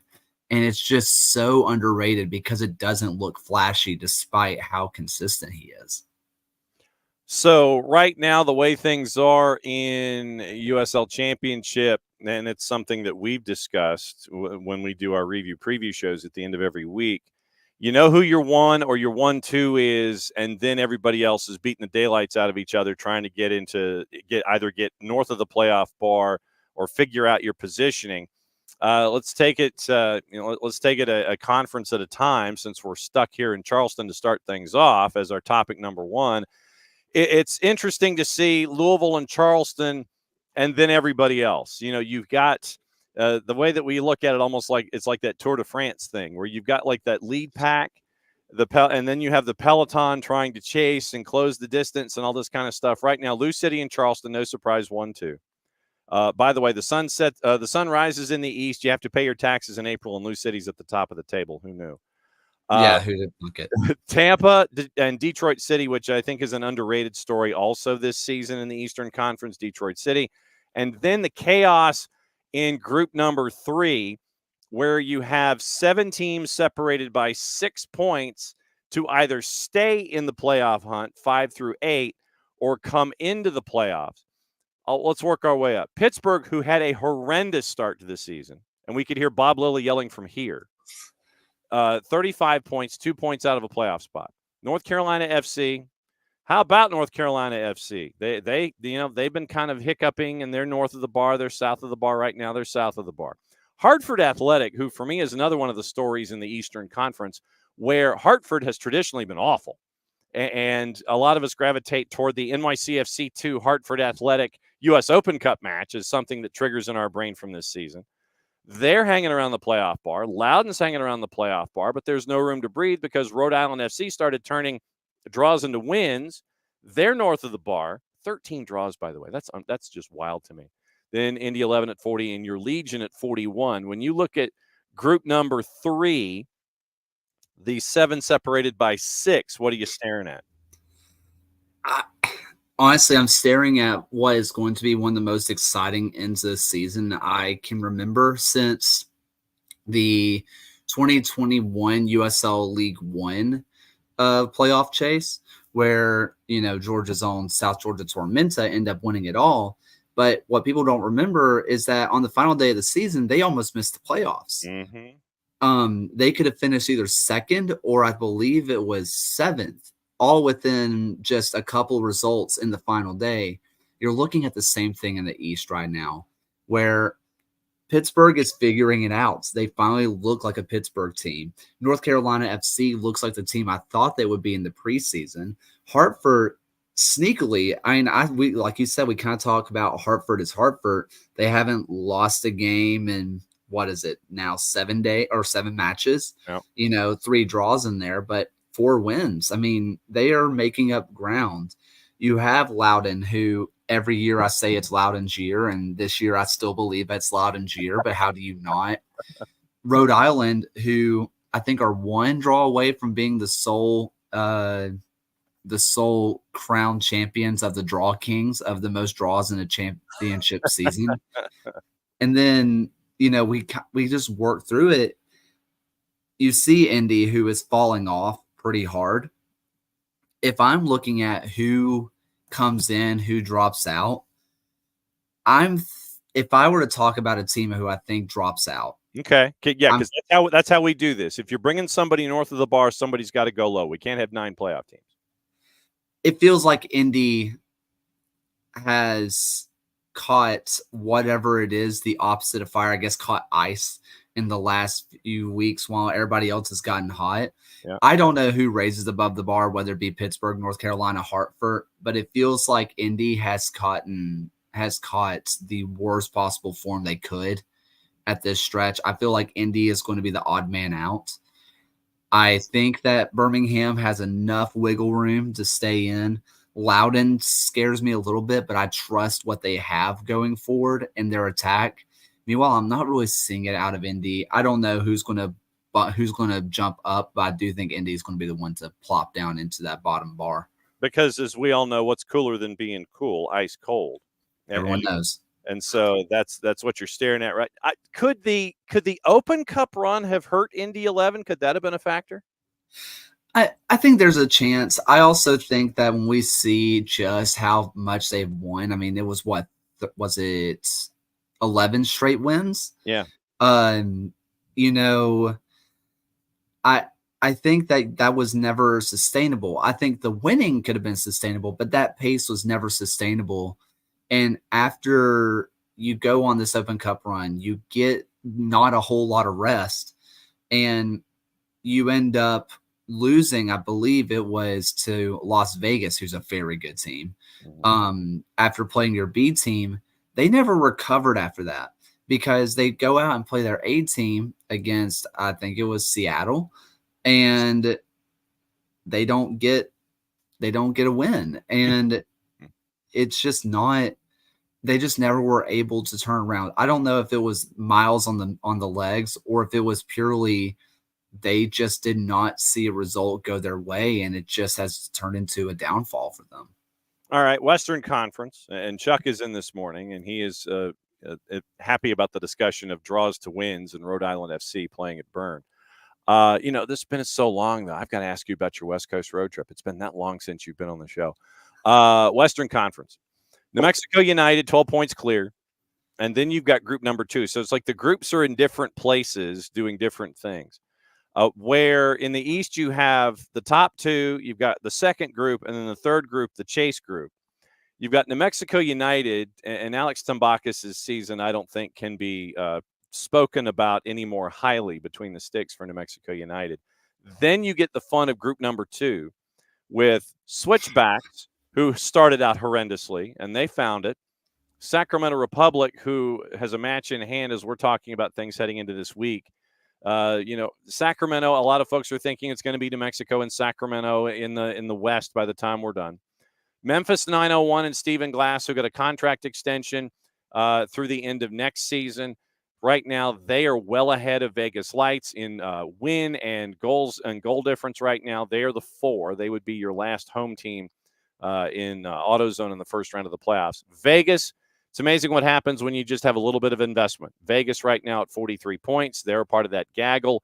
Roots, I'll put a bookmark in it right here. Roots, I don't know what Roots team I'm going to get on any given basis because they don't either. And it's like they'll put together a string of 5 or 6 unbeaten, and then they'll step on a rake like they have right now, 29 matches in and 40 points, losers of 3 in a row. What in the blue hell is going on? So we'll start with this Chase group right now in the Western Conference of the 4 teams separated by 4 points, 3 through 6. So the Memphis versus Las Vegas, that is not a tiebreaker of goal difference. Right. Goal differential is the 5th tiebreaker. So is it wins first or head to head?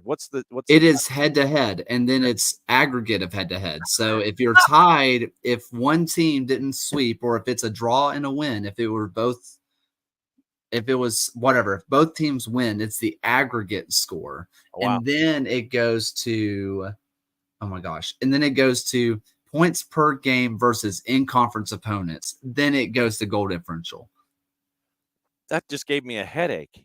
Oh, yeah, which makes it even worse when you look at the East because all those teams had different tiebreakers over each other. So that's why it's utter chaos. In the West, this is I think what is going super underrated right now is when you look at this 3 through everybody else, basically. Is Sacramento Republic. I'm sure they're trying, but I'm not sure if they are. Okay. Like they have yet to really show me that they're Sacramento. They did against Orange County, I think, in the 4th game of the year, where they were having to kind of lick their wounds after having a goalkeeper score on them. They came out and dominated Orange County. They haven't looked like that since, really. Maybe against that Oakland Roots match from a few months ago. Okay. You have Memphis, who they are really the only team in the West that I trust to score goals. Yes. But they've also gotten like 8 red cards this season. So are they even going to field 11 by the end of the game? We don't know. This Oakland Roots team, who They look good. They look bad. They look mediocre. They look like the champions. We don't know. Phoenix Rising snuck in there. They fired their coach, who is now the head coach of Orange County, by the way, and who is right below them in the standings. Their fans want everybody fired, and yet they're still sitting in 7th, only one place below last year before they went on their magical run. Tulsa, I don't believe. San Antonio, I don't believe. Monterey Bay, I don't believe. El Paso exists. So I think that our playoff line, I think this is it. I think it's going to basically stay in this order. Okay. I think that if there's a jump, it's going to be Las Vegas over Memphis. But again, Memphis has every tiebreaker. So if it ends up being tied on points like this, Memphis gets it. I think you have your order. I think that maybe Sacramento jumps Colorado Springs, but Colorado Springs is absolutely on fire. And I'm going to be honest, James Chambers is when I get the ballot, I'm voting James Chambers for the coach of the year, because I thought easily Colorado Springs before the season, when you look at the roster, when you looked at how depleted everything was, they were the worst team in the West. And he has made them into a home playoff lock. I think he's coach of the year. He's made me eat crow. I'm so impressed with what Colorado Springs has done. All right, so you mentioned Memphis 901 and their moments of indiscipline. There have been 8 red cards this season. Yes. It is Cariaga, Oscar, Nick Depew, Marlon with 2, Lucas Tercy with 1, and Abdoulaye Sissoko and Akeem Ward with 1. So I think they're missing some, because Bruno Lapa should have 1 or 2 as well. So let's see, 3, 5, 6, 7, 8. So I've got 8 reds, and they have Bruno with 3 yellows. That's it. I wonder if the Reds count 2 yellows, because they've gotten a lot of straight reds this year. I mean, you just don't know if they're going to field an 11 every single game. You just don't know. Absolutely crazy. Team stats. So you mentioned the 8 reds, yellow cards. By the way, that's like I want to click 83 yellow cards for Memphis. 83. Not to be outdone by El Paso, who I think they're just trying to get off the field. I don't even think they're like. I think they're just like, I want to go home. Wow. I mean, 83 yellow cards in 29 matches for Memphis. So it's like 3 1/3. I mean, that's not too bad on a game by game average, but 83 yellow cards, that is insane.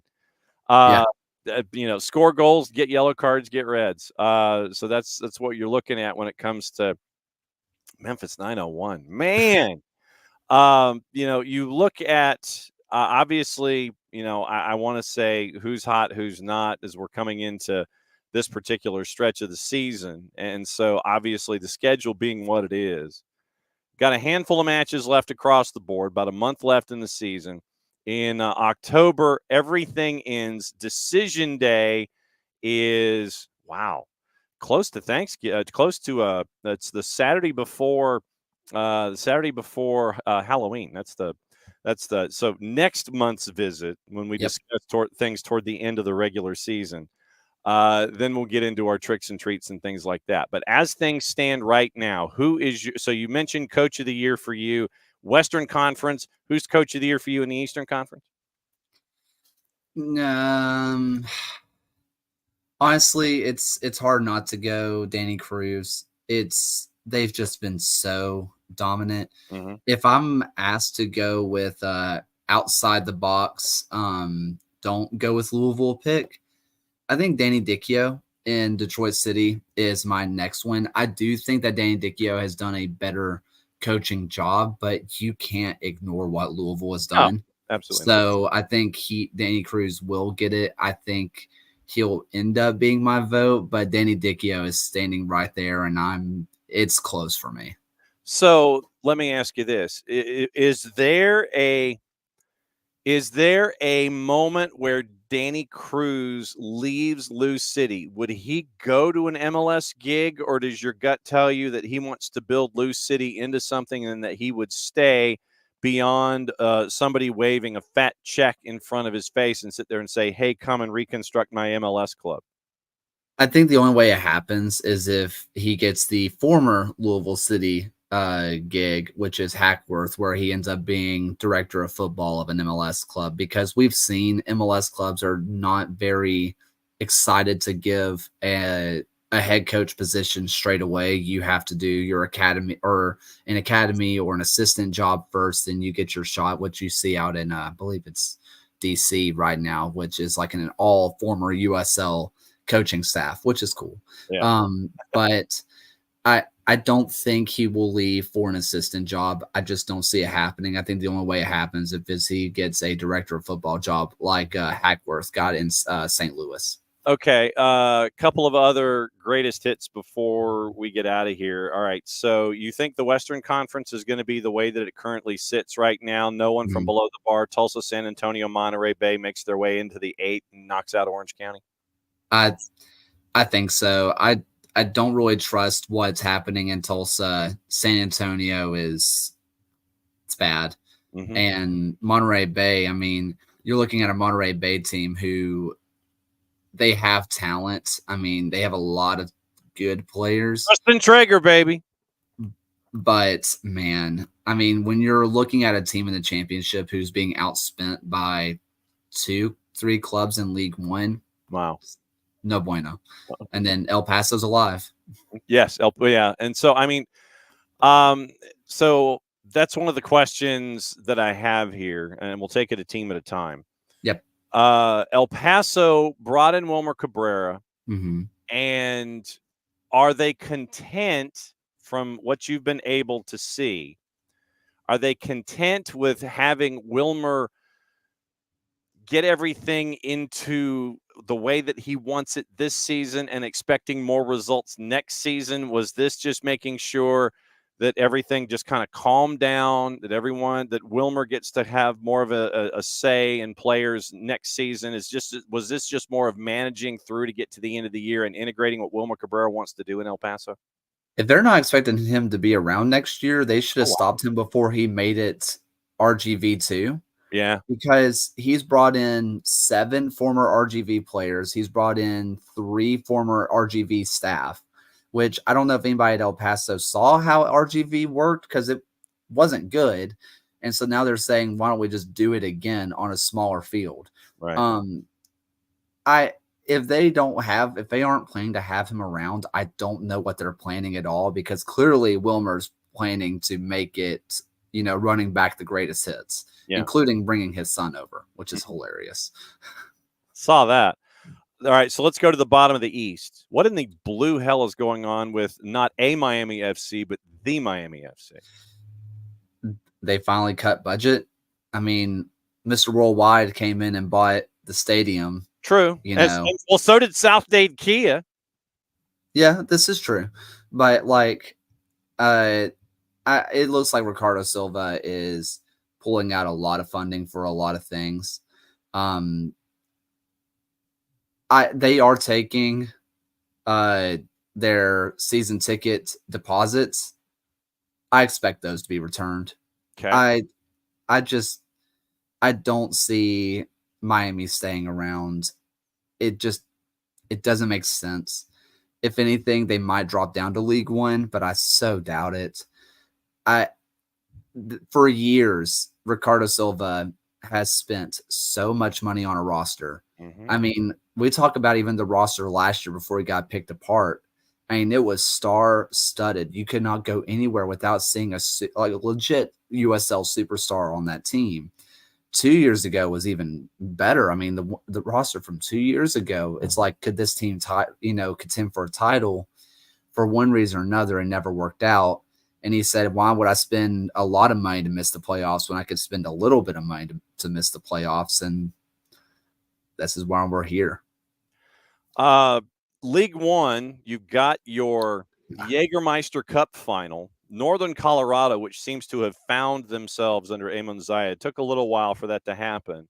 And Northern Colorado off the field will be my follow-up question, in addition to everything going on in League One. Northern Colorado hailstorm, Forward Madison at Four Rivers to determine the first ever in-league silverware determined during a season here in the United States that I can think of. Yeah, it's essentially a precursor to a League Cup with the USL. It's just the first iteration. So what have you thought about Jägermeister Cup in its iteration this year and what it has done and creating its own outside of normal competition chaos to where you have Northern Colorado and Forward Madison chasing after a title? No Union Omaha here. No Union Omaha. The fact that Jägermeister has not sent me a Shot of Glory shot glass yet, I think is ridiculous. I have dropped that tagline as much as I can all the time. I love a Shot of Glory. I think Jägermeister is what has made Northern Colorado catch fire. I think Northern Colorado is the best team in League One right now. Don't look at their standings because they started off so bad. Jägermeister, the tiebreaker for Jägermeister is goals scored. Yep. So there was no sitting back and defending. It was we are going to shoot, score. Bruno Rendon has been incredible. Noah Powder has been stunning. Billy King has continued to do Billy King things. Like, they have really revolutionized the way they play because they just started playing more freely in the Jägermeister, and they've taken it over to the league. And they're like, why would we change the way we're playing if we're winning the other way? And I think when you look at Forward Madison and you look at the Jägermeister Cup with Northern Colorado, you look at Northern Colorado and you say, this is a really good attack. And you believe in the attack in Forward Madison. You know, that's Texas Christian Chaney. It always happens. But you're really looking at a stout back line with Shipman in goal, who has really proved me wrong. He seemed like the weak link last year.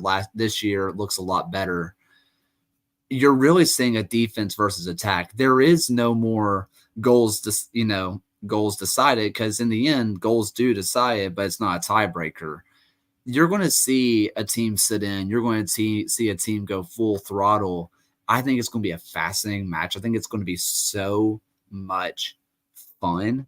And I think it's been such a success. I think that if the USL Championship does not jump in next year and make this a proper League Cup, I think that they are not seeing the forest through the trees, because the Jägermeister Cup has been some of the most fun I've had watching soccer in a long time outside the Super League. The Super League is just chef's kiss. Yeah, especially when you get to drop 6 in a game at the Cotton Bowl. And the way that right now League One is structured in the standings, you've got 2 chase races. You have Union Omaha, who's in, but that's just because of the number of points separating 1 through 8 right now.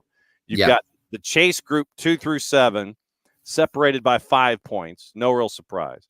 And then the get-in group, to be the 8, you've got 4 teams separated by 2 points. Richmond right now, having won 2 in a row. They're now north of the playoff bar. Tormenta, who's drawn their last 4, below the playoff bar at 19 points.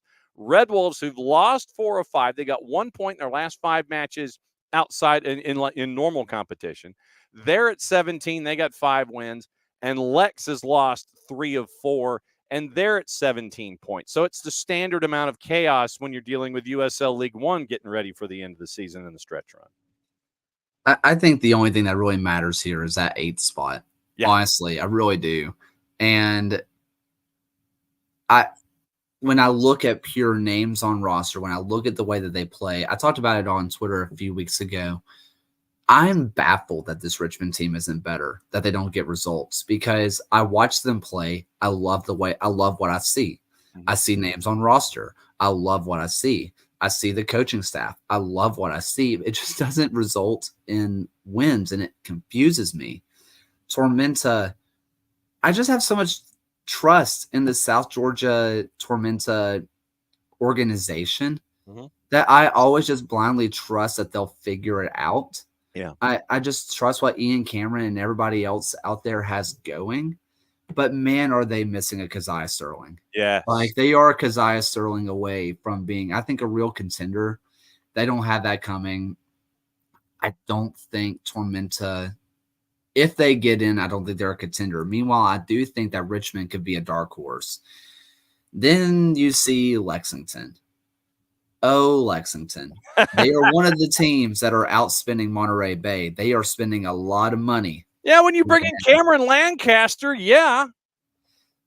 I don't like being the person to say get rid of a coach, but Darren Powell has always been a traditionally defensive coach. Mm-hmm. And the defenses look horrific. When your calling card is defense, mm-hmm. and you don't score goals and you don't defend, what do you have? They have brought in 17 million center backs. They can't keep a clean sheet. They have one of the best goalkeepers in the league. He's being pelted all the time.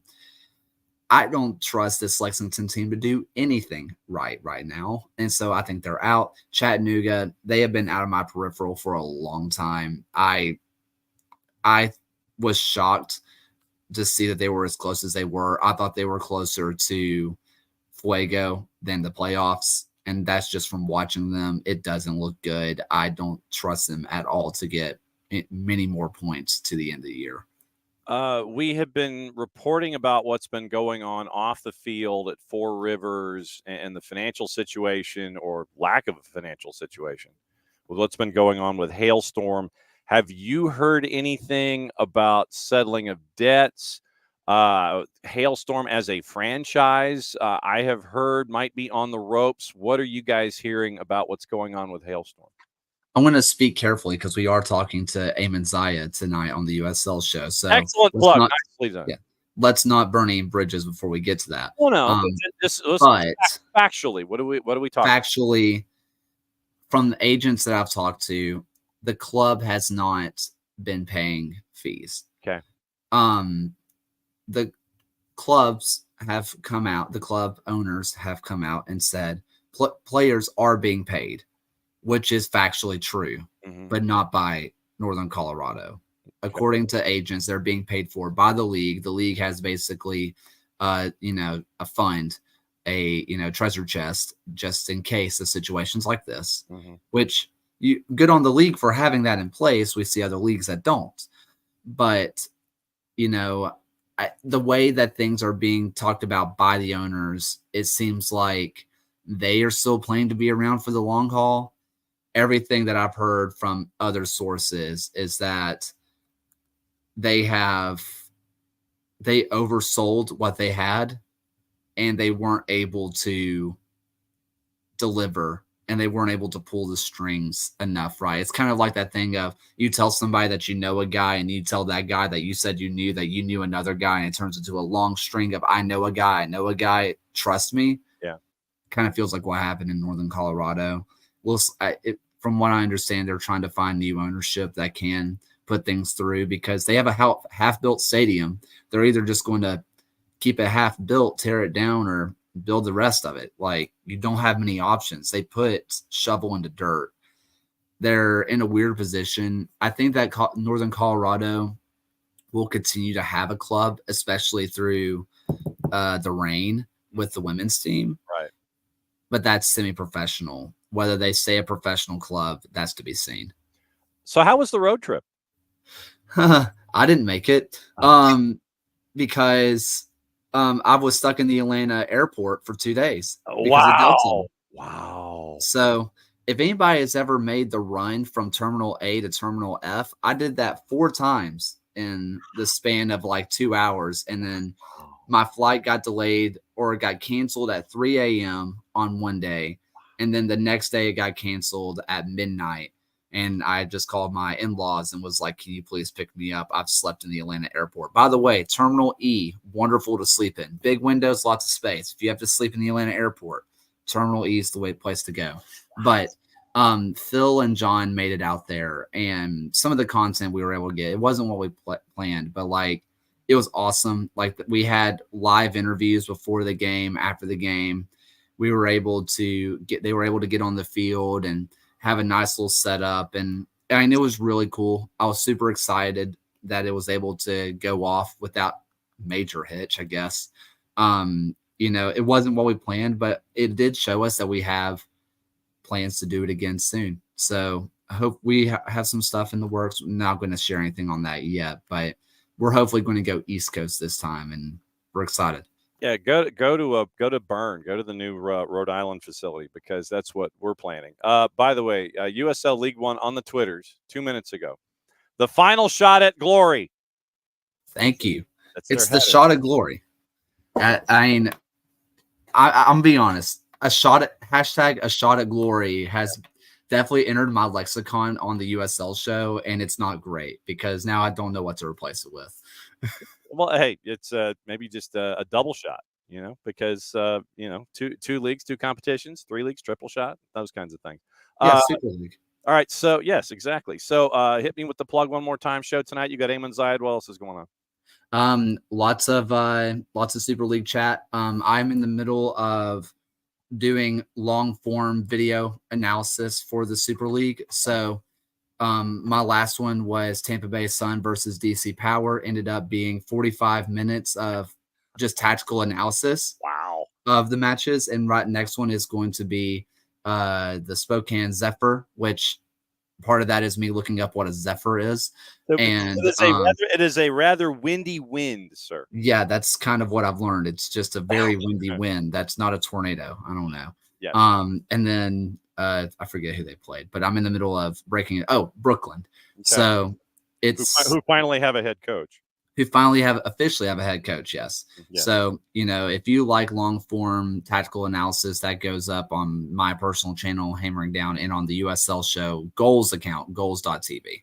All right. So this now means that since the last week of the regular season is the 26th, this means that I'm guessing that means you're going to be with us on the 22nd of October leading into the final weekend and the 29th of October leading out and heading into the playoffs. Is that accurate?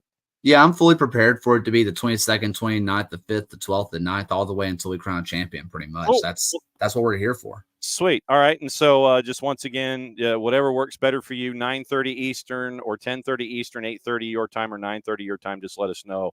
And you'll be locked in place. So go back to class and make sure that they are totally corrupted with tactics and things involving the USL. We'll catch you soon, my friend.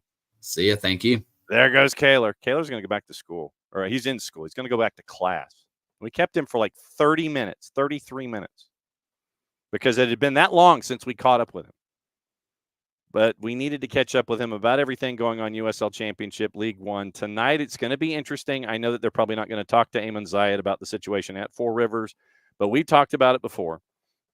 And it was important to let everybody know what's going on there. Put a bookmark in the Rodri discussion.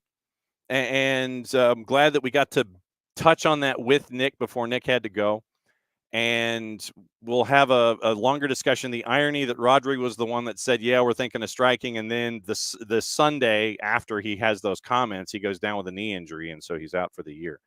So irony inescapable involving Rodri. And it looks like he may be out for the remainder of the season.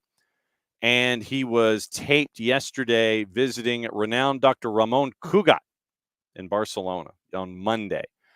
Speaking of Manchester City, Jeremy Wilson, Tom Morgan. What is it we always say about more than one dude, more than one reporter on a byline? Never good. The verdict is imminent in the legal fight versus the Premier League. This is the arbitration hearing apart from the 6-week tribunal that is going on in a hidden building that folks found out where they were. So the verdict into the legal challenge of associated party financial rules is the one that is expected imminently. City launched an unprecedented claim of, quote, discrimination, end quote, over rules governing market value on sponsors and transfers in February. And while separate to the hearing over multiple alleged rule breaches, some Premier League insiders regard this case as even more important because this will shape future financial governance of the league and potential competitive balance.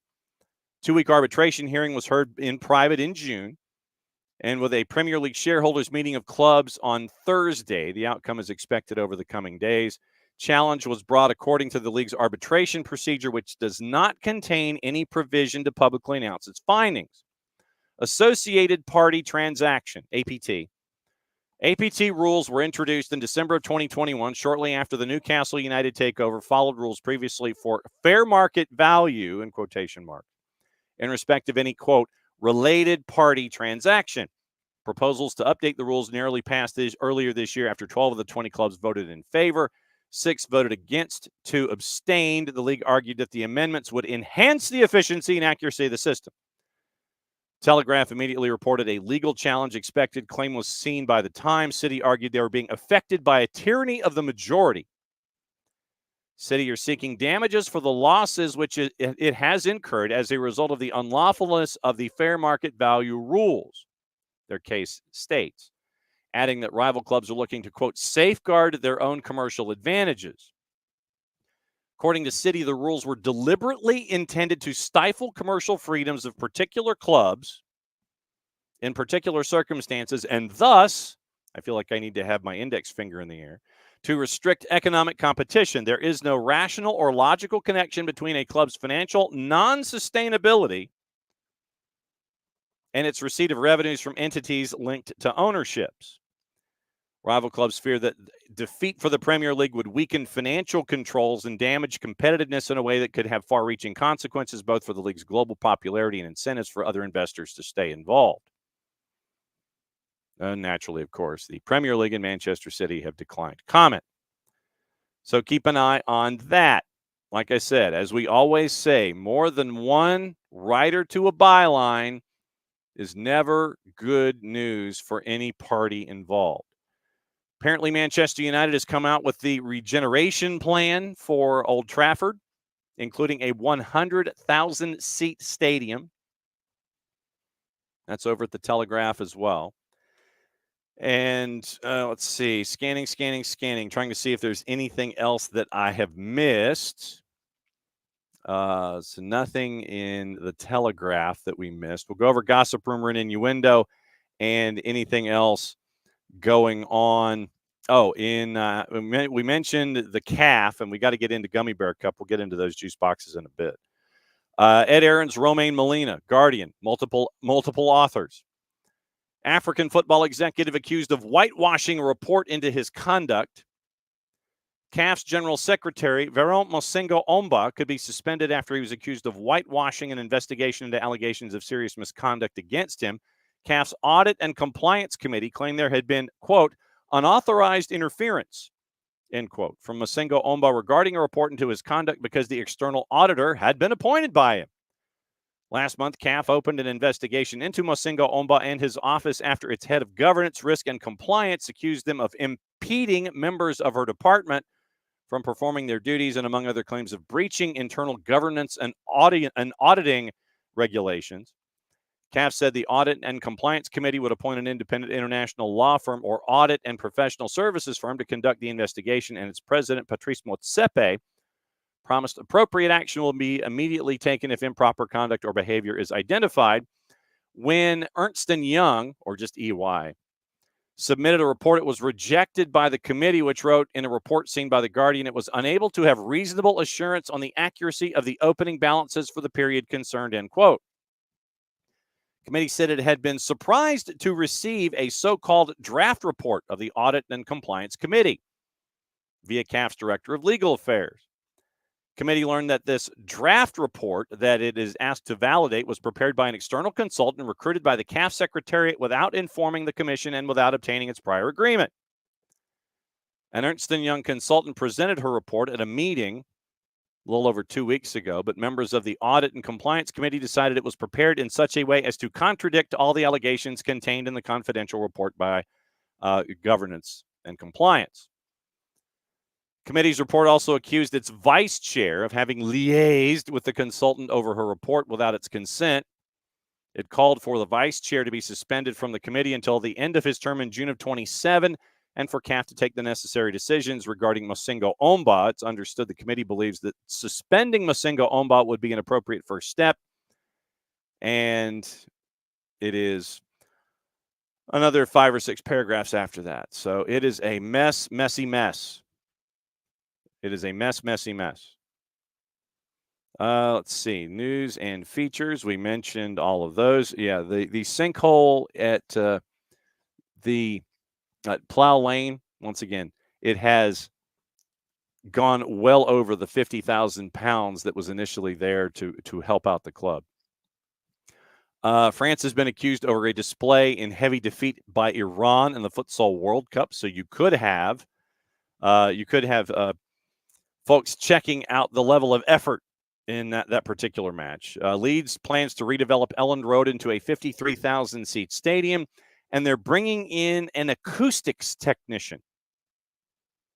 They're bringing in an acoustics technician to sit there and go, well, yeah, so if you want to be loud, if you want to be as loud as humanly possible, you got to do this, and this. So you got to keep an eye on that. European nations are urging Alexander Sefrin to stay as UEFA president amid scrutiny. And this is from our friends from The Independent, Miguel Delaney. They want him to stay on as president after 2027, with as many as 35 of 55 known national associations willing to support him. It would mean staying in his position for a total of 15 years in a move that would bring scrutiny from the European Commission over responsible football governance and the issue of appropriate term limits. Statutes amended to allow for this in a vote at February's Congress, with dispute over the issue seeing long-expected successor Zvonimir Boban resign. And so Sefrin has given mixed messages, so we'll keep an eye on Sefrin and his future going forward. And let's see. So I think we have cleared the Independent. So let's go to the Times, see if we missed anything there before we get out of town. And so we mentioned Rodri and Howard Webb. This was another thing that I wanted to bring up this morning. Howard Webb is going to avoid the wrath of Premier League clubs over refereeing, from Martin Ziegler. Ziegler, kind of like Rick Westhead, we always talk about from TSN. With the Times, if it's a Martin Ziegler byline, you don't want it. Subhead, clubs had been set to grill the PGMOL chief over officiating standards after several complaints, but he'll be absent from the Top Flight shareholders meeting on Thursday. Clubs had expected Webb to provide a refereeing update, but it has been confirmed that he will not appear. He does not attend every meeting. Tony Scholes is now expected to provide an update to clubs from PGMOL. That's basically pro for England. Scholes is the Premier League's chief football officer. And he's also one of the PGMOL's board members, while Webb is chief refereeing officer. Obviously, clubs are angry. Bournemouth, Forest, Leicester, and Manchester City and Arsenal, they were hot about Michael Oliver. Then you remember Steve Cooper talking about in previous shows. We mentioned Steve Cooper saying, well, they used the wrong video, they used the wrong still frame and these kinds of things. So you're looking at all of this discussion that could be there, but it won't be for Howard Webb. It'll be for Tony Scholes instead at the Thursday meeting involving individuals at the Premier League meeting. Gossip, rumor, and innuendo, what to watch, where to watch it, and I know we're long. But we got a lot to do. And it was a great conversation with Kaylor, and I'm glad that Nick dropped by to kind of let everybody know about the Friedkin Group. All right. It appears Dan Friedkin has identified Gareth Southgate as a potential candidate to replace Sean Dyche at Goodison Park. That's from Gimme Sport. Probably Ben Jacobs. Ben Jacobs at Jacobs Ben on the Twitters, must follow. Liverpool preparing to raid Bayer Leverkusen for Florian Wirtz, Jeremy Frimpong, and Ezekiel Palacios. Also remain interested in signing Martin Zubimendi from Real Sociedad in the January window. That's from Fabrizio Romano. Liverpool and Joe Gomez, right now wanted by Villa and Newcastle. Keep an eye on that in the January window. Real Madrid monitoring Murillo from Forest, but face competition from Barca and Bayern. Newcastle, Manchester, Spurs among the clubs interested in Angel Gomez from Lille. Forest are the latest club to express an interest in Luca Koleosho from Burnley. We mentioned yesterday about Barcelona and their emergency talks because of the injury to Marc-Andre ter Stegen. Remember, you can also take 80% of Ter Stegen's salary and apply it to a free agent keeper. Chile's former Barcelona, Manchester City goalkeeper Claudio Bravo is prepared to come out of retirement at the age of 41 to help in Ter Stegen's absence. Liverpool's going to open talks with Luis Diaz over extending his deal beyond the current expiration date of 2027. Several clubs monitoring Eintracht Frankfurt's winger Hugo Larsson. Southampton are hoping to convince Tyler Dibbling. It's our Tyler Dibbling update of the day. Several clubs monitoring Southampton hoping to convince Tyler Dibbling to sign a new contract amid interest from Manchester United. Sunderland also set to sign ex-Brighton and Ireland striker Aaron Connolly from Hull, three-letter paper. Leeds keen to open new contract talks with Welsh winger Daniel James. What to watch, where to watch it, how to watch it. Busy day. And by the way, Stabæk has parted ways with Bob Bradley, so his second stint in Norway is over. What to watch, where to watch it, how to watch it. Gummy Bear Cup is on today, and we got to go through those juice boxes. A lot of soccer, college soccer. BN has Copa Libertadores. We'll discuss it with our buddy Nino Torres on Thursday. River Plate and Colo-Colo's at 8:30. BN, you can get that at fntz.co/soccer down here. CBS Sports Network, Gummy Bear Cup, Wickham Wanderers, Aston Villa's at 3.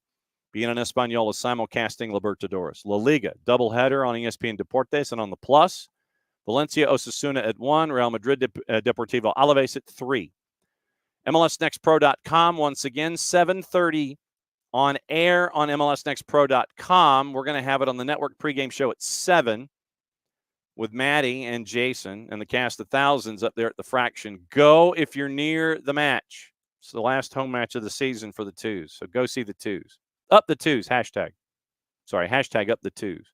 So on air, 7 o'clock. Pregame is then. Kickoff 7:33. Jason will have the call. Maddie will be there. And we'll be it's Inter Miami CF coming to town. Atlanta United 2 can be a spoiler. We'll go over the standings in a second. Paramount Plus, 5 matches in the Gummy Bear Cup. Wimbledon and Newcastle. At Newcastle, I think they got pushed back to Thursday. Chelsea and Barrow, Manchester City, Watford, Walsall, Leicester, all at 2:45. Wickham and Villas at 3. So that's today. That's what to watch, where to watch it, how to watch it. MLS Next Pro, just before we get out of here. With the activity going on in MLS Next Pro, like I said, Atlanta United 2, eliminated from postseason contention. It is the only match of the day in MLS Next Pro before 2 on Friday and the rest of the group on Sunday. Eastern Conference, Cincinnati, 51 points. Philadelphia Union 2 at 49. OCB at 46. They're all in. Then the chaos. Right now, you have 4 teams at 42 points. You've got Inter Miami CF2 at 4th. 25 matches played. This is their 26th. 12, 7, and 6. They have the most wins of anybody at 42 points. NYCFC 2, Columbus, Crown Legacy. They each have 10 wins. NYCFC has 7 losses. Columbus Crew have 8. Crown Legacy has 9. And NYCFC 2 has a better goal difference than the other two. Columbus and Crown Legacy's goal difference is even at +5, but Columbus has scored more goals. They have a 5-goal difference in goals scored and in goal difference. Chicago Fire 2's at 41 points, 9 wins. That's your playoff bar. Core, right below the playoff bar, 11 wins, 40 points. Chattanooga FC, 40 points, 8 wins. Red Bulls 2, 36 points on 26. And eliminated Toronto FC 2, Atlanta United 2, Huntsville City, and New England Revolution 2, 0-12-1 on the road. Richie Williams thought they did really well. They were 4-4-5 at home, which was a couple of different venues this season. In the West, North Texas has clinched playoffs. They have clinched the division title, and they have clinched the number 1 conference seed. So they've gone from 3 in a row. North Texas, 7 points with 2 matches to go. 7 points clear. St. Louis City, SC2 at 50 points. LAFC's at 45, one more win than the Town. Tacoma's at 43 points. Ventura County's at 42. Whitecaps 2 are at 39, 2 matches to go. Dynamo Dos in 8th at 36 points. Timbers 2 at 35, so Houston is your playoff bar. Timbers 2 at 35. Sporting Kansas City 2, 9 wins at 34. Real Monarchs 8 wins at 34. Austin FC 2, Los Verdos 7 wins at 34. Eliminated Loons 2 at 29 points and Colorado Rapids 2 at 23. So that's the current chaos that's going on in MLS Next Pro. Tonight, once again, if you can make it, please do. If you take your mobile device, catch up with us and the broadcast, soccerdownhere.mixler.com. Get you everything that you need to know when it comes to the broadcast tonight of the twos and of Inter Miami CF2. Last night, Philadelphia beat NYCFC2 at Subaru Park 4-3. OCB beat Chicago 3-0. And Real Monarchs on the road at Titan Stadium on the campus at Cal State Fullerton beat LAFC2 by the final of 2-0. So once again, only match today on MLSNextPro.com. Atlanta United 2 and Inter Miami 2. 2 matches in the Western Conference on Friday. Everybody dials it back up on Sunday. And once again, Sunday, Subaru Park. 2:30 pregame, 3:03 kick, Atlanta United 2 at Philadelphia Union 2. That'll be the last broadcast for us with the twos in the regular season. So full day across the board. Don't forget to vote. Don't forget. Vote.